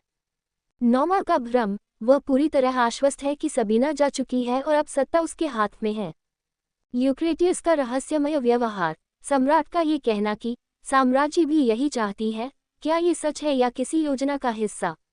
अध्याय 171, साम्राज्य की वापसी और नोमा की हार। जैसे ही सम्राट ल्यूक्रेटियस ने यूलिया को पहली पत्नी बनाने के बजाय राजकुमारी बीट्राइस की शिक्षा की जिम्मेदारी देने की घोषणा की, हॉल में सन्नाटा छा गया। डचेस नोमा अभी इस सदमे से उबर भी नहीं पाई थी कि बिगुल की आवाज ने एक और शाही प्रवेश की सूचना दी। सबीना का भव्य प्रवेश, हैरानी भरा दृश्य। साम्राज्य सबीना, जिनके बारे में अफवाह थी कि वे महल छोड़कर मारम चली गई है, हॉल में दाखिल हुई। उन्होंने गुलाबी लाल रोज रेड रंग की ड्रेस पहनी थी और वे पहले से कहीं ज्यादा आत्मविश्वास में दिख रही थी। अटूट प्रेम, ल्यूक्रेटियस और सबीना ने एक दूसरे का हाथ थाम लिया और ऐसे व्यवहार किया जैसे उनके बीच कभी कोई झगड़ा हुआ ही न हो। उन्होंने सभी दरबारियों के सामने ये साबित कर दिया कि वे एक दूसरे के प्रति पूरी तरह समर्पित हैं। ल्यूक्रेटियस का कटाक्ष, सम्राट ने नोमा की ओर देखते हुए मासूमियत का नाटक किया और पूछा कि क्या वह वाकई यह उम्मीद कर रही थी कि वे अपनी साम्राज्य के अलावा किसी और के साथ पहला डांस करेंगे। उन्होंने स्पष्ट कर दिया कि उनका दूसरी शादी करने का कोई इरादा नहीं है। नोमा के पास कोई जवाब नहीं था और वह पूरी सभा के सामने अपमानित महसूस कर रही थी। यूलिया की आज़ादी और नया पद, सबीना ने यूलिया का हाथ थामकर उसे नोमा के चंगुल से बाहर निकाला। योजना का खुलासा, यूलिया को सब कुछ पहले से पता था। उसने नोमा से कहा कि उसने पहले ही चेतावनी दी थी कि वह जीत नहीं पाएगी। यूलिया अब अपनी चाची के बजाय सबीना के प्रति वफादार थी। नया खिताब, सम्राट ने यूलिया को डॉटन का नया पारिवारिक नाम दिया और उसे बैरनेस के पद पर नियुक्त किया। अब वह कानूनी रूप से अपने लालची परिवार और नोमा के नियंत्रण से मुक्त हो गई थी। ल्यूक्रेटियस और सबीना का नृत्य, शाही जोड़े ने एक के बाद एक 3 डांस किए, जिससे ये संदेश पूरी दुनिया में चला गया कि क्रेंसिया का सिंहासन पूरी तरह एकजुट है। नोमा का एहसास, नोमा गुस्से और अपमान से कांप रही थी। उसे अब समझ आया कि ये शुरू से ही एक जाल ट्रैप था। सम्राट और साम्राज्य ने मिलकर उसे और लोनेंसिया परिवार को नीचा दिखाने के लिए ये सब रचा था। उसे लगा कि अब ल्यूक्रेटियस को उसके परिवार की जरूरत नहीं है। तभी उसके बेटे रोबोटो ने मुस्कुराते हुए उसका हाथ थामा। मुख्य बिंदु, मास्टर प्लान, सबीना का मारम जाना केवल दुश्मनों को बाहर निकालने के लिए एक नाटक था। यूलिया का भविष्य, वह अब एक स्वतंत्र रईस महिला है और राजकुमारी की शिक्षिका बन गई है। नोमा की स्थिति, उसकी बरसों की मेहनत और योजना मिट्टी में मिल गई है। अध्याय 172, दरार और डर। जब सबीना और ल्यूक्रेटियस एक साथ हॉल में नृत्य कर रहे थे, डचेस नोमा अपने अपमान की आग में जल रही थी। दरबारी अब उसे किसी महामारी की तरह अछूत समझकर उससे दूर हो रहे थे। इस बीच उसके बेटे रोबोटो ने उसके पास आकर स्थिति का मजाक उड़ाना शुरू किया। माँ बेटे के बीच तनाव, रोबोटो की जिद। रोबोटो को अपनी माँ की हार से कोई फर्क नहीं पड़ा। उसने सुझाव दिया कि भले ही यूलिया सम्राट की पत्नी न बन पाई हो, लेकिन उन्हें सबीना के अफेयर वाली अफवाह को और हवा देनी चाहिए। नोमा का विस्फोट, नोमा, जो हमेशा अपने बेटे से प्यार करती थी, इस बार अपना आपा खो बैठी। उसने दबी आवाज में रोबोटो को लताड़ा और उसे पागल करार दिया। खतरे का एहसास, नोमा ने उसे याद दिलाया कि व्यभिचार, अडल्टरी का आरोप राजद्रोह के समान है। उसने सम्राट की मां बीट्राइस की दुखद मौत का उदाहरण दिया और कहा कि ल्यूक्रेटियस इस मुद्दे पर बहुत संवेदनशील है। अगर यह साबित हो गया कि अफवाह झूठी है, तो पूरा लोनेंसिया परिवार मौत के घाट उतार दिया जाएगा। विश्वासघात और कमजोर कड़ी, यूलिया का उदाहरण। नोमा ने रोबोटो को समझाया कि जब उसकी अपनी चचेरी बहन यूलिया उसे धोखा दे सकती है, तो वह किसी बाहरी व्यक्ति अमरिंस पर भरोसा कैसे कर सकता है। अमरिंस की मौत का फरमान, नोमा ने आदेश दिया कि उत्सव के बाद रोबोटो उसे अपने मददगार अकम्प्लिस का नाम बताए। नोमा का मानना था कि जांच शुरू होने से पहले ही उस गवाह को हमेशा के लिए चुप, हत्या कर देना चाहिए ताकि वे सुरक्षित रह सके। रोबोटो का बढ़ता अहंकार। रोबोटो को अपनी माँ की बातें पसंद नहीं आई। उसे बुरा लगा कि उसकी माँ उसे एक नासमझ बच्चे की तरह डांट रही थी।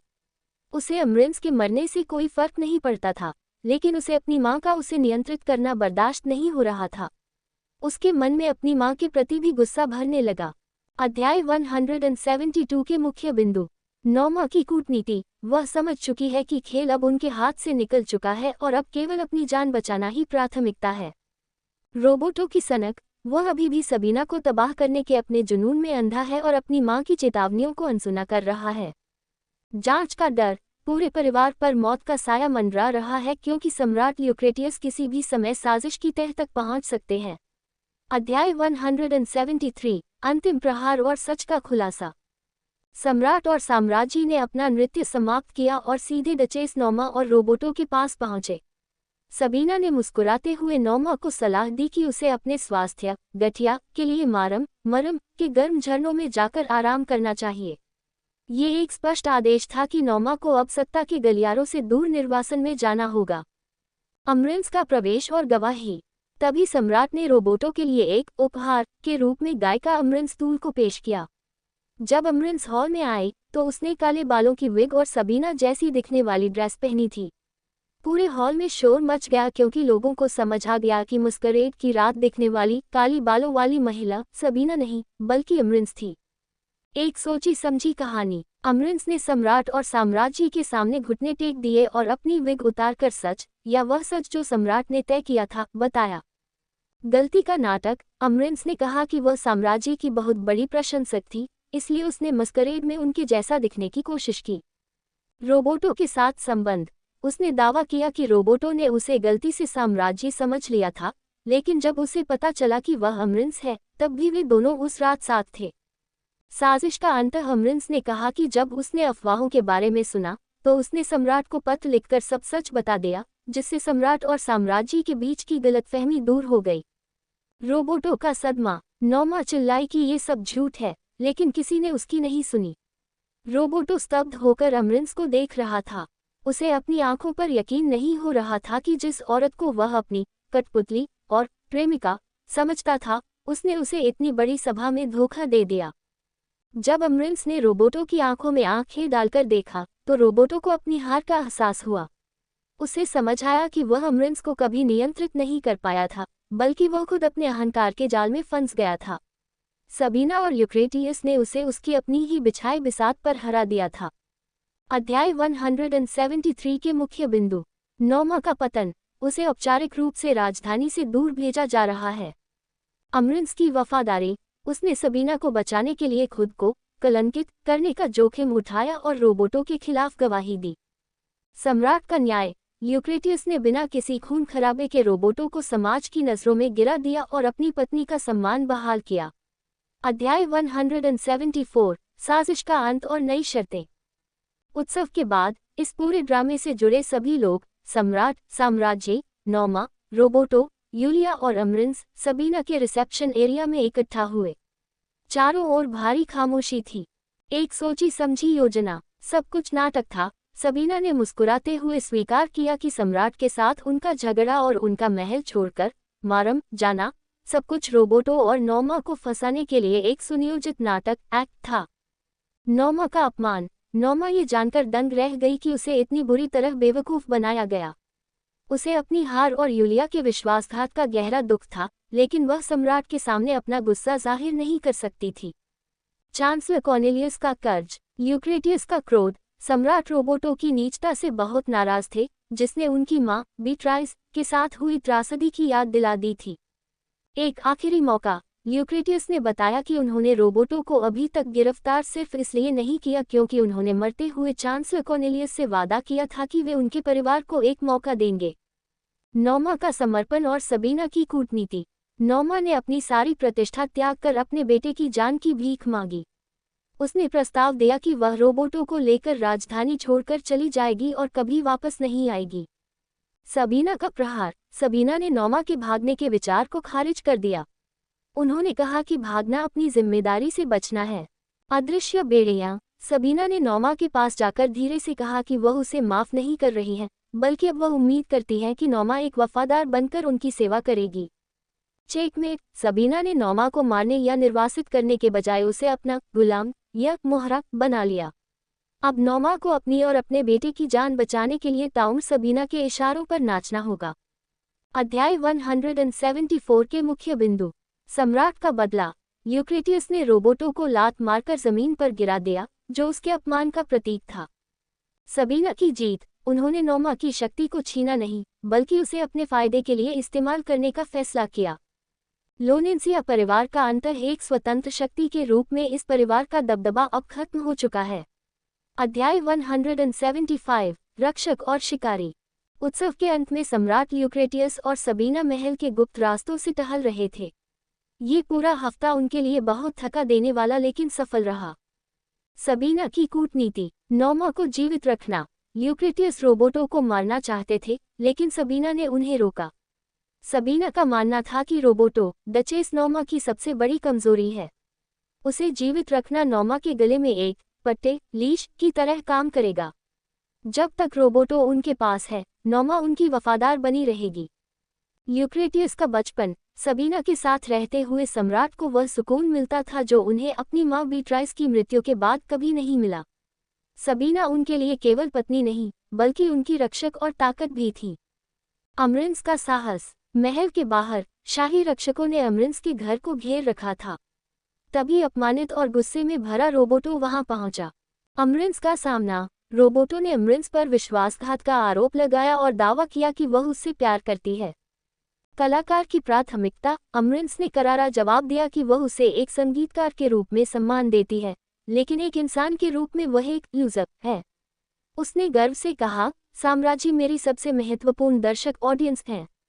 उसने रोबोटो के प्यार के ऊपर अपने गायन करियर और सबीना की वफादारी को चुना।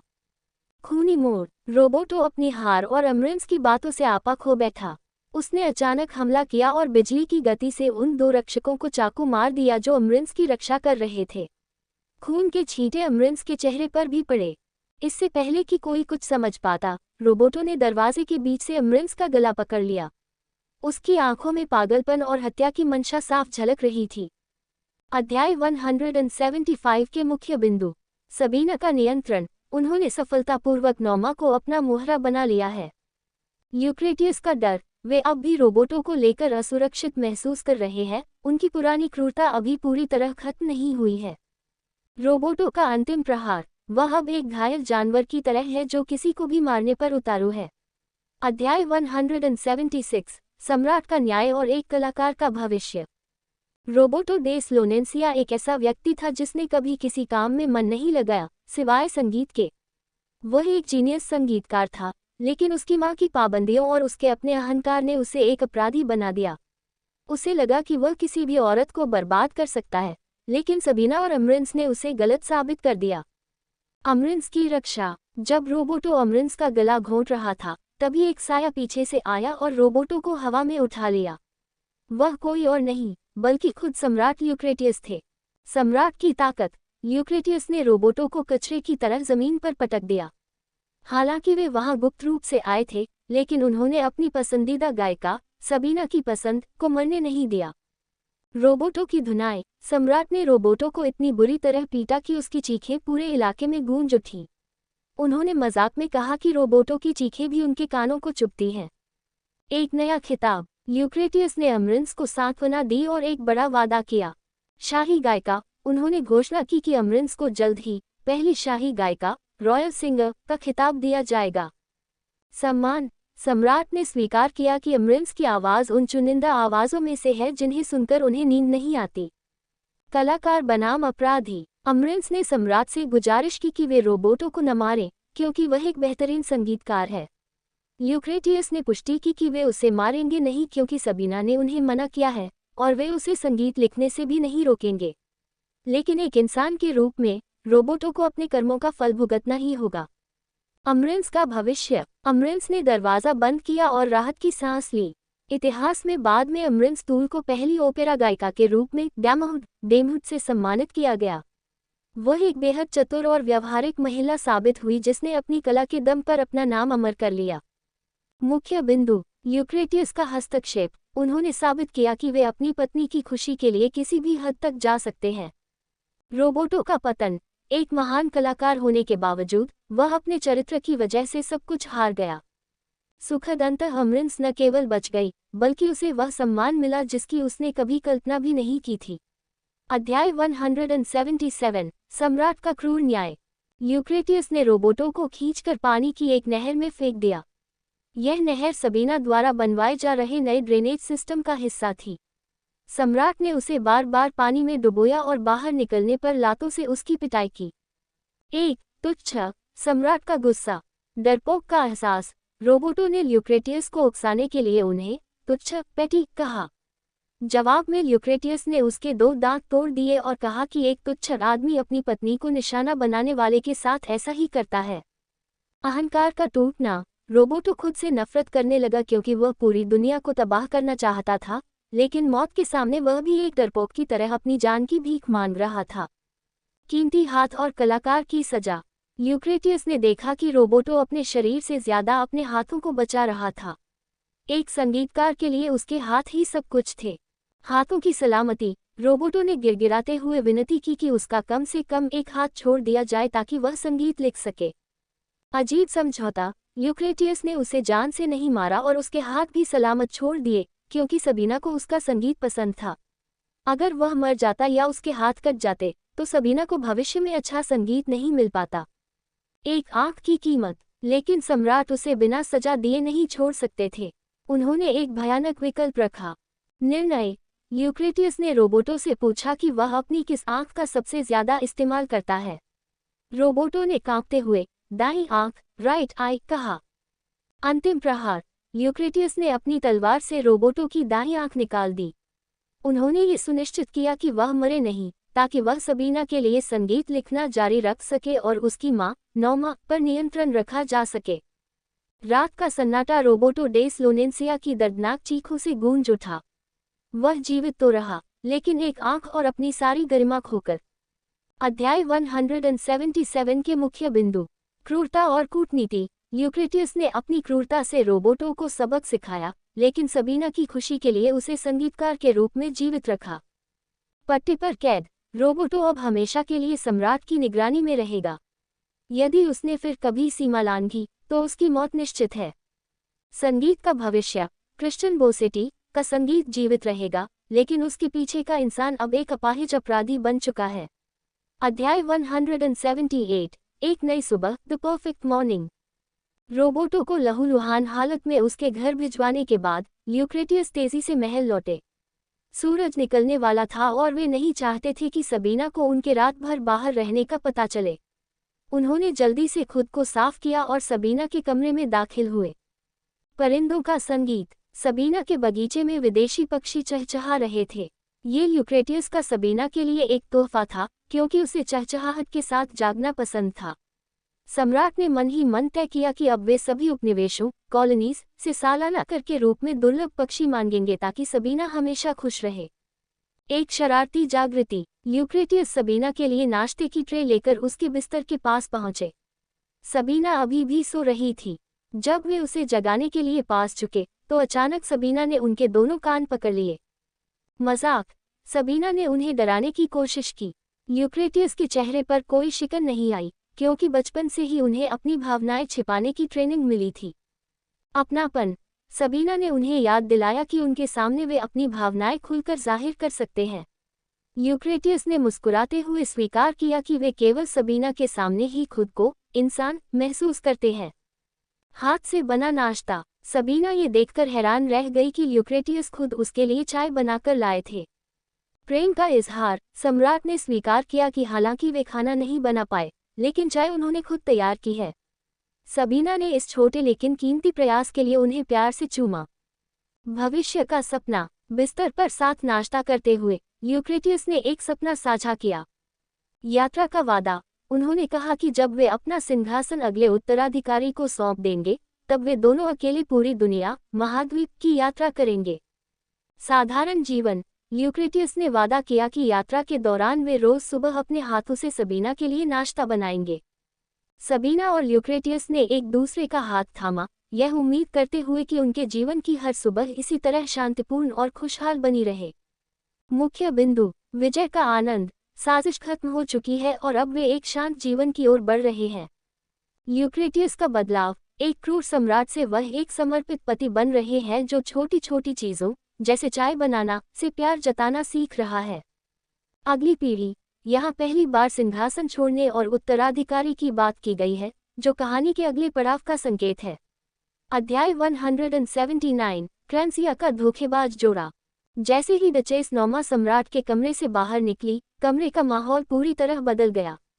नॉमा को लगा था कि उसने सम्राट को ये यकीन दिला दिया है कि सबीना ने महान बलिदान देते हुए महल छोड़ा है ताकि सम्राट दूसरी शादी कर सके। हंसी का फव्वारा। जैसे ही दरवाजा बंद हुआ, पर्दे के पीछे से तालियों की गड़गड़ाहट सुनाई दी। सबीना, जो पूरे समय वहीं छिपी हुई थी, बाहर निकली और दोनों पागलों की तरह हंसने लगे। सबीना का मजाक, मैंने तुम्हारे लिए त्याग किया ताकि तुम दूसरी पत्नी ला सको। हा हा हा, ये तो सबसे मजेदार मजाक था। सबीना हंसते हंसते फर्श पर लौट गई। एंडोर्फिन। सबीना ने यूक्रेटियस को अपनी दुनिया का शब्द एंडोर्फिन सिखाया, जो खुशी के समय शरीर में बनता है। यूक्रेटियस ने मजाक में कहा कि नॉमा ने उन्हें एंडोर्फिन शावर दिया है। साजिश का सच, ये सब शुरू से ही एक नाटक, शरारत था। नकली झगड़ा, उन्होंने सार्वजनिक रूप से लड़ने का नाटक किया था। सबीना को हंसी रोकने के लिए अपनी जीभ तक काटनी पड़ी थी ताकि आंखों में आंसू आ सके। महल में ही छिपी थी सबीना, जो महिला काली विग पहनकर रथ में मारम के लिए रवाना हुई थी, वह कोई और थी। सबीना और राजकुमारी बीट्राइस पूरे हफ्ते महल के गुप्त रास्तों और सम्राट के निजी कक्ष में छिपे रहे। विश्वस्त साथी केवल सामंथा और एग्नेस को ये पता था।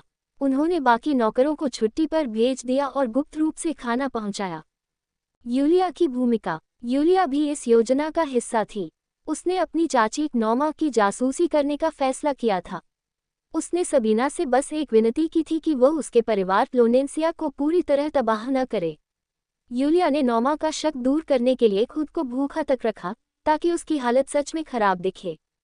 अमरिंस का संदेश। इसी बीच सम्राट को खबर मिली कि थिएटर की मुख्य गायिका अमरिंस तूल उनसे मिलना चाहती है। एक नई उम्मीद। सबीना को उम्मीद थी कि अमरिंस उसे निराश नहीं करेगी, क्योंकि उसका पसंदीदा संगीतकार रोबोटो पहले ही धोखेबाज निकल चुका था। यूक्रेटियस ने अपनी पत्नी को आश्वासन दिया कि शायद अमरिंस के पास कोई बहुत महत्वपूर्ण जानकारी हो। मुख्य बिंदु, दंपति की एकता। सबीना और यूक्रेटियस एक दूसरे के इतने करीब हैं कि वे दुश्मनों को फंसाने के लिए गेम्स भी साथ खेलते हैं। रोबोटो की गलती। साजिशकर्ताओं को लगा कि वे सम्राट को नियंत्रित कर रहे हैं, जबकि सम्राट उन्हें अपनी उंगलियों पर नचा रहे थे। अमरिंस का मोड़। अब कहानी उस मोड़ पर पहुंच रही है जहां अमरिंस सम्राट के सामने सच कबूल करेगी। अध्याय 180, गुप्त प्रेम और राजकीय कर्तव्य। यह फसल उत्सव हार्वेस्ट सेलिब्रेशन के अंतिम दिन से 4 दिन पहले की बात है। महल के लिए सबीना और राजकुमारी बीट्राइस मारम जा चुकी थी, लेकिन असल में वे महल के गुप्त कमरों में छिपे हुए थे। कार्यालय में शरारत। यूक्रेटियस अपने डेस्क पर राजकीय कार्यों में डूबे हुए थे। सबीना, जो पूरे दिन छिपकर बोर हो रही थी, उनके डेस्क पर बैठ गई और जानबूझकर महत्वपूर्ण दस्तावेजों को मोड़ने लगी। लुभाने की कोशिश। सबीना ने यूक्रेटियस को लुभाना शुरू किया, जिससे उनका ध्यान काम से भटकने लगा। यूक्रेटियस ने उसे अपनी गोद में उठा लिया। हालांकि वे जानते थे कि अगर काम अभी खत्म नहीं हुआ, तो वे रात को सबीना और बीट्राइस के साथ समय नहीं बिता पाएंगे। फिर भी वे सबीना के आकर्षण के आगे हार गए। एक पिता और पति का संघर्ष। सबीना और बीट्राइस के आधिकारिक रूप से अनुपस्थित होने के कारण बीट्राइस रात में भी उन्हीं के साथ रहती थी। इस वजह से यूक्रेटियस और सबीना को पिछले कुछ दिनों से एकांत नहीं मिला था। निजी पल। कार्यालय में ही दोनों के बीच कुछ भावुक और रोमांटिक पल बीते। इसके बाद यूक्रेटियस ने सबीना को वापस उसकी पोशाक और कौसत पहनने में मदद की, एक ऐसा काम जो आमतौर पर नौकरानियां करती हैं, लेकिन आज खुद सम्राट कर रहे थे। विदाई और काम का बोझ। सबीना ने अपनी बेटी बीट्राइस के पास जाने के लिए विदा ली। उसने चिमनी फायरप्लेस के पीछे बने गुप्त मार्ग का उपयोग किया, जो सीधे सम्राट के कार्यालय को साम्राज्य के शयनकक्ष से जोड़ता था। अकेला सम्राट। सबीना के जाने के बाद यूक्रेटियस ने फर्श पर बिखरे हुए और मुड़े हुए कागजातों को समेटा। सबीना की शरारत की वजह से उन्हें अपना काम खत्म करने में काफी देर हो गई। सुकून की नींद। जब देर रात ल्यूक्रेटियस गुप्त मार्ग से सबीना के कमरे में पहुंचे तो उन्होंने देखा कि उनकी पत्नी और बेटी गहरी नींद में सो रही हैं। उन्होंने धीरे से दोनों के माथे को चूमा और उनके पास लेट गए। उस समय वे दुनिया के सबसे शक्तिशाली शासक नहीं बल्कि एक साधारण पिता और समर्पित पति लग रहे थे। मुख्य बिंदु। सबीना का प्रभाव। सबीना एकमात्र ऐसी व्यक्ति है जो सम्राट को उनके काम से विचलित कर सकती है और उनके कठोर व्यक्तित्व को पिघला सकती है। गुप्त मार्ग का महत्व। महल के लिए गुप्त रास्ते न केवल साजिशों के लिए बल्कि इस जोड़े के निजी मिलन के लिए भी एक सुरक्षित स्थान प्रदान करते हैं। पारिवारिक प्रेम। ल्यूक्रेटियस के लिए उनकी शक्ति से बढ़कर उनकी पत्नी और बेटी की खुशी है। अध्याय 181 पारिवारिक योजना और पुरानी यादें। समय बीत चुका है और राजकुमारी बीट्राइस अब 5 साल की हो गई है। आज महल में विशेष मेहमान आने वाले थे, इसलिए सबीना तैयार हो रही थी। एक समर्पित पति और पिता। ल्यूक्रेटियस का शौक। साम्राज्य के बाल संवारना अब भी सम्राट का सबसे पसंदीदा शौक था। वे आज भी सबीना के लिए खुद गहने चुनना चाहते थे। राजकुमारी बीट्राइस, नन्ही बीट्राइस अब शाही शिष्टाचार एटिकेट में माहिर हो गई थी। वह खुद को एक वयस्क राजकुमारी की तरह पेश करना चाहती थी, लेकिन जब वह सोफे से उतरने की कोशिश करती तो उसके छोटे पैर जमीन तक नहीं पहुंचते थे। ये देखकर सबीना और ल्यूक्रेटियस अपनी हंसी रोक रहे थे। बेहतरीन चुनाव। बीट्राइस ने अपनी मां के लिए एक विंग पंख के आकार का ईयर कफ चुना। ये वही आभूषण था जो ल्यूक्रेटियस ने सबीना को उनके पहले शाही बॉल से पहले दिया था। ल्यूक्रेटियस अपनी बेटी की पसंद और समझदारी देखकर गर्व से भर गए। बगीचे में मिलन तो रुका परिवार। शाही परिवार मेहमानों से मिलने बगीचे में पहुंचा। मेहमान कोई और नहीं बल्कि लिलियाना, ल्यूक्रेटियस की सौतेली बहन, और उसका पति क्लोडिस मार्क्वस टोरुका थे। बढ़ता परिवार। लिलियाना फिर से गर्भवती थी और 2 महीने बाद उसका बच्चा होने वाला था। उसका 4 साल का बेटा क्लेन और सबीना की छोटी बहन जैसी रोजेलिया, अब 14 वर्ष की, भी वहां थे। साथ ही नन्ही मार्गरेट, कैटलियनीरा की सबसे छोटी बेटी, भी वहां मौजूद थी। उत्तराधिकार की राजनीति। ल्यूक्रेटियस ने कैटलियनीरा की बेटियों को गोद लिया था ताकि उन्हें सुरक्षित रखा जा सके और जरूरत पड़ने पर वे उत्तराधिकारी बन सके। लिलियाना और क्लोडिस इस बात को अच्छी तरह समझते थे और सम्राट के प्रति पूरी तरह वफादार थे। शाही कुत्ता, द रॉयल डॉग। समाज में लोग क्लोडिस को शाही कुत्ता कहकर चिढ़ाते थे क्योंकि वह सम्राट का हर आदेश मानता था। लेकिन क्लोडिस को इससे कोई आपत्ति नहीं थी। वह गर्व से कहता था कि शाही परिवार के प्रति उसकी वफादारी ही उसकी सबसे बड़ी उपलब्धि है। जब ल्यूक्रेटियस ने ये सुना तो वे भी हंसे और कहा कि उन्हें वाकई एक अच्छा कुत्ता मिला है। सबीना इन सब के बीच बैठकर मुस्कुरा रही थी। एक समय था जब ये सब दुश्मन थे, लेकिन आज वे एक बड़े परिवार की तरह साथ बैठे थे। अध्याय 181 के मुख्य बिंदु। बीट्राइस का व्यक्तित्व। वह शांत और गंभीर है, लेकिन अभी भी एक मासूम बच्ची है। ल्यूक्रेटियस का प्रेम। समय बीतने के बाद भी सबीना के प्रति उनका आकर्षण कम नहीं हुआ है। राजनीतिक स्थिरता। पुराने दुश्मनों कैटलियनीरा के बच्चों को परिवार में शामिल करना ल्यूक्रेटियस की एक सफल चाल साबित हुई है। अध्याय 182 भविष्य की परछाइयां। राजसी बगीचे में हंसी मजाक का माहौल था। बच्चे मीठे पकवान खाकर खेल रहे थे और बड़े उन्हें गर्व से देख रहे थे। बहनों का प्रेम और विदाई। नया मेहमान। लिलियाना का पेट काफी बड़ा हो गया था और उसका होने वाला बच्चा काफी सक्रिय था। क्लोडिस ने मजाक में कहा कि वह उम्मीद करता है कि बच्चा अपनी बुआओं रोजेलिया और मार्गरेट जैसा शरारती न होकर लिलियाना जैसा शांत हो। रोजेलिया की शादी। रोजेलिया की शादी जेनोआ के राजकुमार आइजिड से होने वाली थी। इजिद ने रोजेलिया के सम्मान में 2 पत्नियां रखने की परंपरा छोड़ने का फैसला किया था। लिलियाना अपनी छोटी बहन की विदाई को लेकर भावुक थी, लेकिन रोजेलिया ने उसे वादा किया कि वह जाने से पहले पूरा 1 साल उसके साथ बिताएगी। सम्राट की गणना। ल्यूक्रेटियस मन ही मन रोजेलिया के दहेज डाउरी का हिसाब लगा रहे थे। वे जेनोआ के साथ गठबंधन को इतना मजबूत करना चाहते थे कि वे इतिहास का सबसे बड़ा दहेज भेज सकें। वे खुश थी कि क्योंकि उनकी एक ही पत्नी है, इसलिए महल के खजाने में दूसरी पत्नियों पर होने वाला खर्च बच गया है, जिसे वे इस दहेज में लगा सकते हैं। सबीना की यादें। बीट्राइस को खेलते देख सबीना को अपनी बड़ी बहन की याद आ गई। बीट्राइस की शक्ल उसकी मौसी सबीना की बहन से काफी मिलती थी। सबीना ने सोचा कि अगर उसकी बहन आज यहाँ होती तो वह अपनी 5 साल की भांजी को देखकर कितनी खुश होती। उत्तराधिकार का पेच। डिनर के बाद जब बच्चे सो गए तब क्लोडिस ने सम्राट से एक गंभीर सवाल किया, क्या कोई अच्छी खबर? दूसरा बच्चा है। ल्यूक्रेटियस ने चिढ़ते हुए कहा कि बीट्राइस उनके लिए काफी है, लेकिन क्लोडिस ने बताया कि क्योंकि बीट्राइस इकलौती वारिस है, इसलिए कई रईस परिवार अभी से उसके बेटे कलन के साथ शादी के रिश्ते तय करने की साजिश रच रहे हैं। प्रतिद्वंद्विता का डर। कलेन भी शाही खून का है, इसलिए वह बीट्राइस का सबसे बड़ा प्रतिद्वंद्वी बन सकता है। ल्यूक्रेटियस कलेन को बीट्राइस के पति के रूप में भी देख रहे थे, लेकिन अभी कुछ तय नहीं था। क्लोडिस की वफादारी। क्लोडिस ने साफ कर दिया कि उसका बेटा कलेन स्वभाव से बहुत शांत और अंतर्मुखी इंट्रोवर्ट है और वह कभी सिंहासन के लिए महत्वाकांक्षी नहीं होगा। उसने सम्राट को सलाह दी कि शाही परिवार की मजबूती के लिए अधिक बच्चों का होना जरूरी है। सबीना ने ये पूरी बातचीत शांति से सुनी। उसे समझ आ गया कि एक ही संतान होने के कारण भविष्य में बीट्राइस को कई चुनौतियों का सामना करना पड़ सकता है। अध्याय 182 के मुख्य बिंदु। शांतिपूर्ण संबंध। क्लोडिस और लिलियाना का परिवार सम्राट के प्रति पूरी तरह समर्पित है। राजनीतिक दबाव। एक ही उत्तराधिकारी होने के कारण दरबारी और पड़ोसी राज्य अब शादियों के जरिए सत्ता में घुसपैठ की कोशिश कर रहे हैं। सबीना का चिंतन। सबीना अब दूसरे बच्चे और बीट्राइस के भविष्य की सुरक्षा के बारे में गंभीरता से सोचने लगी है। अध्याय 183। सबीना की गुप्त योजना। टोरुका परिवार के जाने के बाद सबीना के दिमाग में क्लॉडिस और ल्यूक्रेटियस की बातचीत घर कर गई। उसे लगा कि अब समय आ गया है कि राजकुमारी बीट्राइस का कोई भाई या बहन हो। ल्यूक्रेटियस का डर। सबीना जानती थी कि ल्यूक्रेटियस दूसरे बच्चे के विचार से क्यों डरते हैं। बीट्राइस के जन्म के समय सबीना की हालत बहुत खराब थी और उसे मरते हुए देखकर सम्राट बुरी तरह सहम गए थे। सबीना को खोने के डर से उन्होंने पिछले 5 सालों से कड़ाई से गर्भनिरोध बर्थ कंट्रोल का पालन किया था।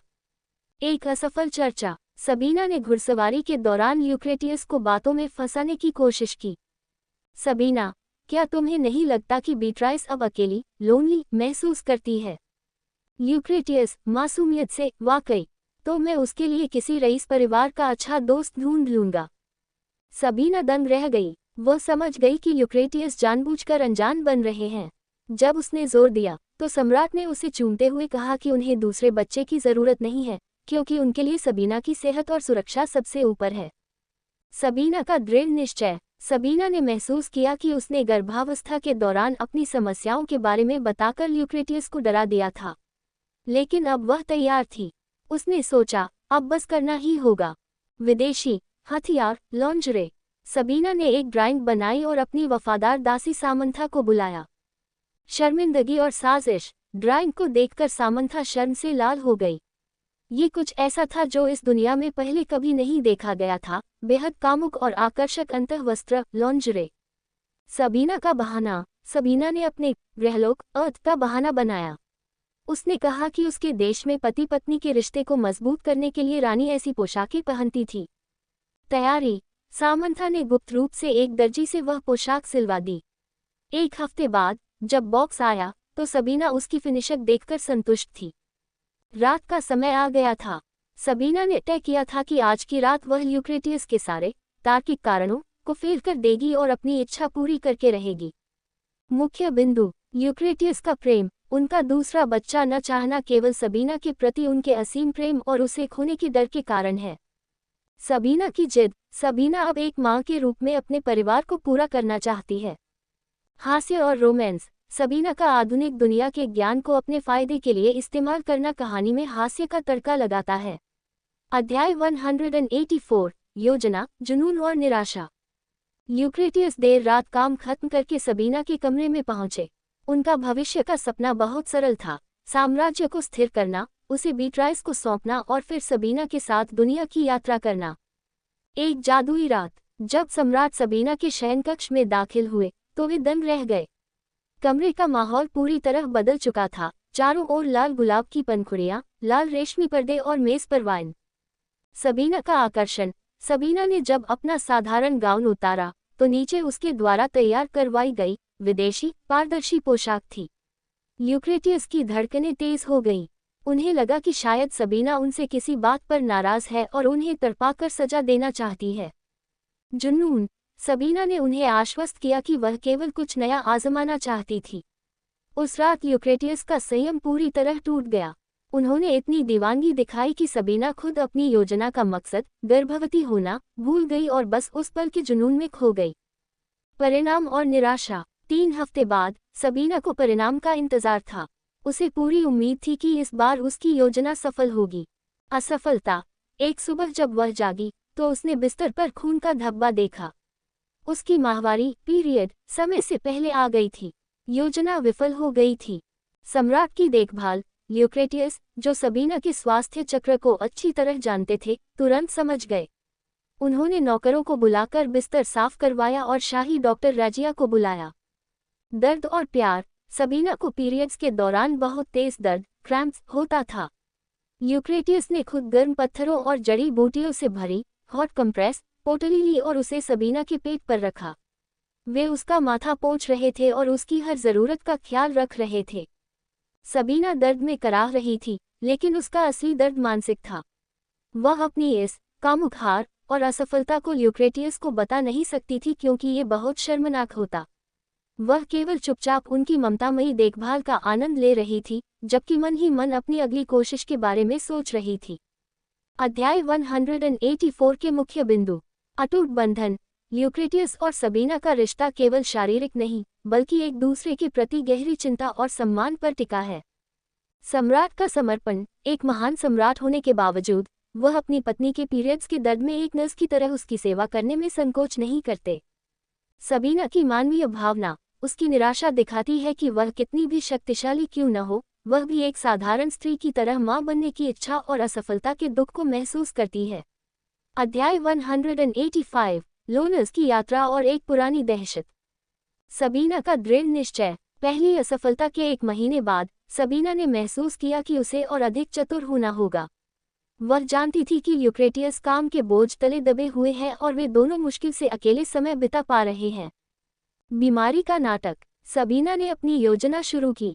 उसने महल में ये खबर फैला दी कि वह अचानक चक्कर आने की वजह से बेहोश हो गई है। सम्राट की घबराहट। जैसे ही यूक्रेटियस ने ये सुना, वे बदहवास होकर सबीना के कमरे में पहुंचे। लेकिन वहां पहुंचकर उन्हें एक अलग ही नज़ारा मिला। सबीना बिल्कुल स्वस्थ दिख रही थी और उसकी आंखों में एक शरारती चमक थी। नौकरों की साजिश। यूक्रेटियस ने गौर किया कि कमरे में कोई नौकरानी या डॉक्टर नहीं था।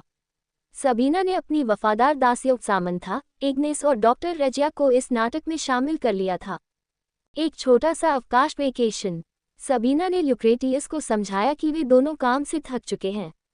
उसने प्रस्ताव दिया कि चूंकि महल में सब उसे बीमार समझ रहे हैं, तो क्यों न वे कुछ दिनों के लिए लोन्स के महल में चले जाएं। तर्क और प्यार। सबीना ने कहा कि वहां यूक्रेटियस उसकी देखभाल करने के बहाने आराम कर पाएंगे और उन्हें एक दूसरे के साथ समय बिताने का मौका मिलेगा।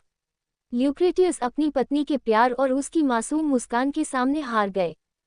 लोनर्स में पहली सुबह। उनकी योजना सफल रही और पूरा शाही परिवार लोनर्स पहुंच गया। सालों बाद यूक्रेटियस ने अपनी आदत के उलट देर तक सोने का आनंद लिया। वे इतने थक चुके थे कि उन्हें पता ही नहीं चला कि कब दोपहर हो गई। अतीत का डर। जब यूक्रेटियस की आंख खुली तो उन्होंने बिस्तर पर अपना हाथ सबीना को ढूंढने के लिए बढ़ाया। खाली बिस्तर। सबीना वहां नहीं थी। उसकी जगह ठंडी हो चुकी थी, जिसका मतलब था कि वह काफी देर पहले उठ चुकी थी। ट्रॉमा की वापसी। यूक्रेटियस के मन में अचानक डर की लहर दौड़ गई। उन्हें बायलने की वह रात याद आ गई जब सबीना एक पत्र छोड़कर गायब हो गई थी और वह उसे उस काले दरवाजे गेट के पास मिली थी। उस रात के डर ने उन्हें आज भी नहीं छोड़ा था। यूक्रेटियस ने घबराकर पर्दा हटाया और चिल्लाए, सबीना। उनके चेहरे पर वह शाही गरिमा नहीं, बल्कि अपनी पत्नी को खो देने का एक गहरा डर था। अध्याय 185 के मुख्य बिंदु। सबीना की कूटनीति। वह केवल राजनीति में ही नहीं, बल्कि अपने पति को मनाने की कला में भी माहिर है। यूक्रेटियस की संवेदनशीलता। सम्राट का सबीना के प्रति प्रेम इतना गहरा है कि सालों बाद भी उसके गायब होने का विचार उन्हें आतंकित कर देता है। छुपी हुई योजना। सबीना का असली मकसद अभी भी दूसरा बच्चा है, जिसके लिए वह एकांत चाहती थी। अध्याय 186। सुनहरा सपना और सम्राट का सच। जब यूक्रेटियस ने घबराकर सबीना को पुकारा, तो वह कमरे के कोने से मुस्कुराते हुए सामने आई।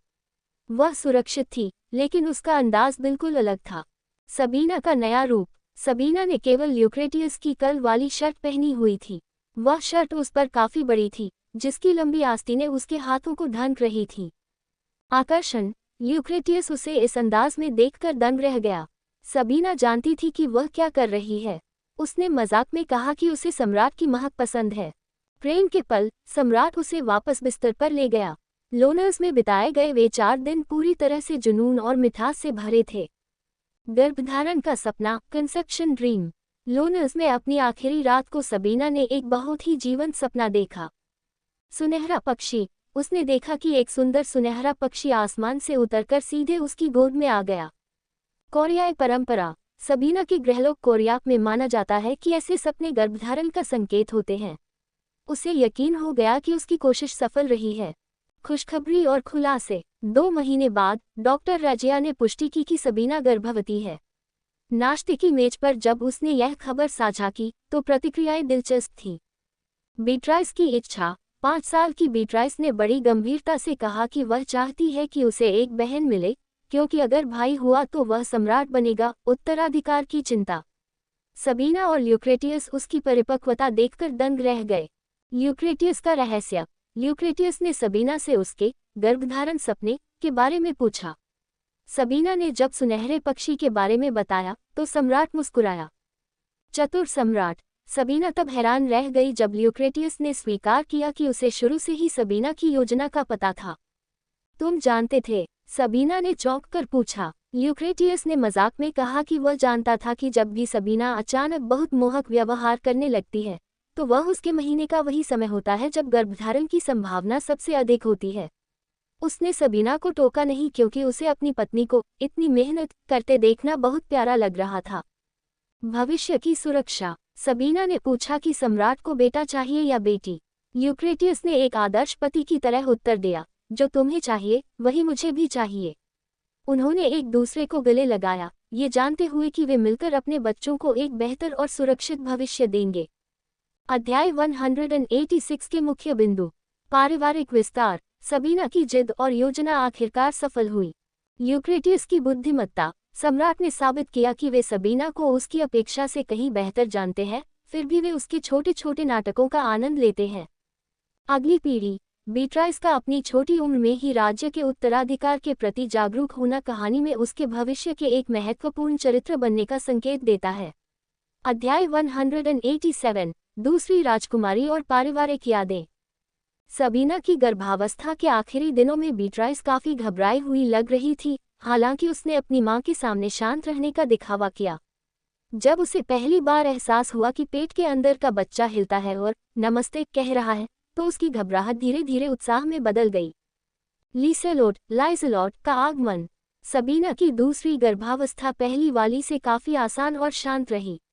केवल 3 घंटों के श्रम लेबर के बाद एक स्वस्थ बच्ची का जन्म हुआ। दूसरी राजकुमारी। मिडवाइफ ने घोषणा की कि दूसरी राजकुमारी का जन्म हुआ है। हालांकि कुछ दरबारी बेटे की उम्मीद कर रहे थे, लेकिन ल्यूक्रेटियस और सबीना अपनी दोनों बेटियों को पाकर बेहद खुश थे।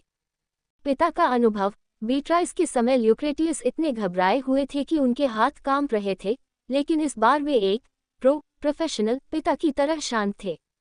शक्ल और सूरत। नन्ही राजकुमारी के बाल सुनहरे घुंघराले थे और वह बिल्कुल अपने पिता पर गई थी।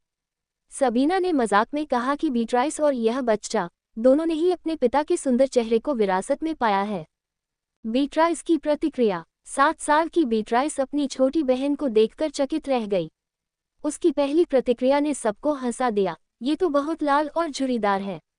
क्या ये बीमार है? यादें सहेजने की चाहत। समय तेजी से बीता और बीट्राइस अब 7 साल की हो गई थी। वह लेडी लिंडेल, एक प्रसिद्ध महिला कलाकार, से चित्रकारी सीख रही थी। पोर्ट्रेट का विचार। सबीना को अपने पुराने घर कोरिया के फोटो एल्बम याद आए। उसने महसूस किया कि उसे अपने बच्चों के लिए यादें छोड़नी चाहिए। उसने तय किया कि अब वे परिवार के बहुत सारे चित्र, फैमिली पेंटिंग्स बनवाएंगे ताकि आने वाली पीढ़ियां उन्हें देख सकें। लीसेलोट और बीट्राइस का प्यार। सबीना की दूसरी बेटी लीसेलोट स्वभाव से बहुत शांत थी। बीट्राइस अपनी चित्रकारी की कक्षा के दौरान अक्सर अपनी मां और बहन की ओर देखती थी। एक दिन जब उसकी शिक्षिका ने उसे कुछ वस्तुएं, बोतल और फल बनाने को कहा तो बीट्राइस ने अपनी इच्छा जाहिर की। बीट्राइस की इच्छा, मैं वे वस्तुएं नहीं बनाना चाहती, मैं अपनी माँ और छोटी बहन का चित्र बनाना चाहती हूँ। ये सुनकर सबीना का दिल भर आया। उसे यकीन हो गया कि उसकी दोनों बेटियां एक दूसरे से बहुत प्यार करेगी। अध्याय 187 के मुख्य बिंदु। वंश का विस्तार। ल्यूक्रेटियस का परिवार अब 2 बेटियों के साथ पूरा हो गया है। बीट्राइस का विकास, वो एक जिम्मेदार और कलात्मक बड़ी बहन के रूप में उभर रही है। शांतिपूर्ण माहौल। पिछले युद्धों और साजिशों के बाद महल में अब कला, प्रेम और शांति का माहौल है। अध्याय 188, राजकुमारी की कला और बाएं हाथ का रहस्य। बीट्राइस की अमूर्त कला, एब्स्ट्रैक्ट आर्ट। 7 साल की बीट्राइस ने अपनी माँ और छोटी बहन का चित्र, पोर्ट्रेट बनाना शुरू किया। कमरे में मौजूद सभी लोग, यहाँ तक कि उसकी टीचर लेडी लिंडेल भी बहुत उत्साहित थे। असफलता का स्वाद। जब सबीना ने बीट्राइस का स्केच देखा तो वह अवाक रह गई। बीट्राइस ने लकीरों का एक जाल बना दिया था जिसमें सबीना और पीछे के पर्दों में फर्क करना मुश्किल था। बदतर संयोग, सबीना ने महसूस किया कि उसकी बेटी अपने पिता ल्यूक्रेटियस की तरह सुरीला गा नहीं सकती और अपनी माँ सबीना की तरह अच्छी पेंटिंग नहीं बना सकती। ये एक बुरा कॉम्बिनेशन था। माँ की सीख। सबीना ने बीट्राइस को समझाया कि उसे हर चीज़ में परफेक्ट होने की ज़रूरत नहीं है। वह एक राजकुमारी है, वह महान कलाकारों को काम पर रख सकती है। बीट्राइस को यह समझ आया कि एक शासक बनने के लिए असफलता को महसूस करना भी ज़रूरी है। पारिवारिक मिलन। काम के बीच सबीना और उसकी दोनों बेटियां ल्यूक्रेटियस के कार्यालय पहुंची। लॉटी की शरारत। नन्ही लीसेलोट, लॉटी, ने अपनी बड़ी बहन बीट्राइस के लंबे काले बालों को कसकर पकड़ लिया। बीट्राइस ने शांति से उसे अपनी गोद में ले लिया। जब उन्होंने ल्यूक्रेटियस को देखा तो सम्राट ने अपनी दोनों राजकुमारियों को बाहों में उठा लिया। बाएं हाथ का रहस्य, द लेफ्ट हैंडेड सीक्रेट। खेलते समय ल्यूक्रेटियस ने एक छोटी लेकिन महत्वपूर्ण बात गौर की। लॉटी की आदत। उन्होंने देखा कि लॉटी हर चीज को पकड़ने या चलने के लिए पहले अपने बाएं हाथ का इस्तेमाल करती है। सबीना का सच। ल्यूक्रेटियस ने मुस्कुराते हुए कहा, सबीना, तुम भी तो बाएं हाथ वाली लेफ्ट हैंडेड हो। सबीना दंग रह गई क्योंकि उसने सालों से खुद को दोनों हाथों से काम करने, एम्बिडेक्स्ट्रस, के काबिल बना लिया था। सम्राट का सूक्ष्म अवलोकन। ल्यूक्रेटियस ने बताया कि उन्होंने सबीना के हाथों को पकड़ते समय महसूस किया था कि उसका बायां हाथ थोड़ा ज्यादा ताकतवर है। उन्होंने प्यार से कहा, मैं तुम्हारे बारे में छोटी से छोटी बात भी जानना चाहता हूँ। परंपरा बनाम प्रकृति। सबीना ने ल्यूक्रेटियस से पूछा कि क्या इस दुनिया में भी बच्चों को जबरदस्ती दाहिने हाथ से काम करना सिखाया जाता है। ल्यूक्रेटियस ने हाँ कहा। फैसला। सबीना ने तय किया कि वह लॉटी को उसकी प्राकृतिक प्रवृत्ति के साथ ही बड़ा होने देगी। वह नहीं चाहती थी कि उसकी बेटी पर कोई दबाव डाला जाए। ल्यूक्रेटियस ने तुरंत अपनी पत्नी के फैसले का समर्थन किया। महल के बगीचे में, अपने बच्चों और नौकरों के बीच, ल्यूक्रेटियस और सबीना ने एक दूसरे को चूमकर अपने प्रेम का इजहार किया। वे अब केवल एक राजा और रानी नहीं, बल्कि एक संपूर्ण और सुखी परिवार थे। अध्याय 188 के मुख्य बिंदु। बीट्राइस का भविष्य। उसे अगले उत्तराधिकारी के रूप में तैयार किया जा रहा है और उसकी कमियां उसे एक अधिक मानवीय शासक बनाएंगी। लॉटी की पहचान। उसका बाएं हाथ का होना उसे अपनी मां से और भी गहराई से जोड़ता है। अटूट प्रेम। ल्यूक्रेटियस का सबीना के प्रति समर्पण इतना गहरा है कि वह उसकी उन आदतों को भी जानता है जो उसने दुनिया से छिपा रखी हैं। अध्याय 189, इस दुनिया का यात्री, अंतिम उपसंहार। इतिहास का स्वर्ण युग। इतिहास गवाह है कि क्रैंसिया का सबसे समृद्ध समय तब शुरू हुआ जब सम्राट ल्यूक्रेटियस प्रथम ने सत्ता संभाली। उनके बाद उनकी बेटी बीट्राइस प्रथम ने इस सुनहरे युग को आगे बढ़ाया। बीट्राइस का शासन। बीट्राइस अब 23 साल की हो चुकी है और क्रैंसिया की पहली महिला शासक है। उसने अपने अयोग्य पति कोमोस के खिलाफ विद्रोह किया और उसे सत्ता से बेदखल कर दिया। वह एक मजबूत और बुद्धिमान रानी है।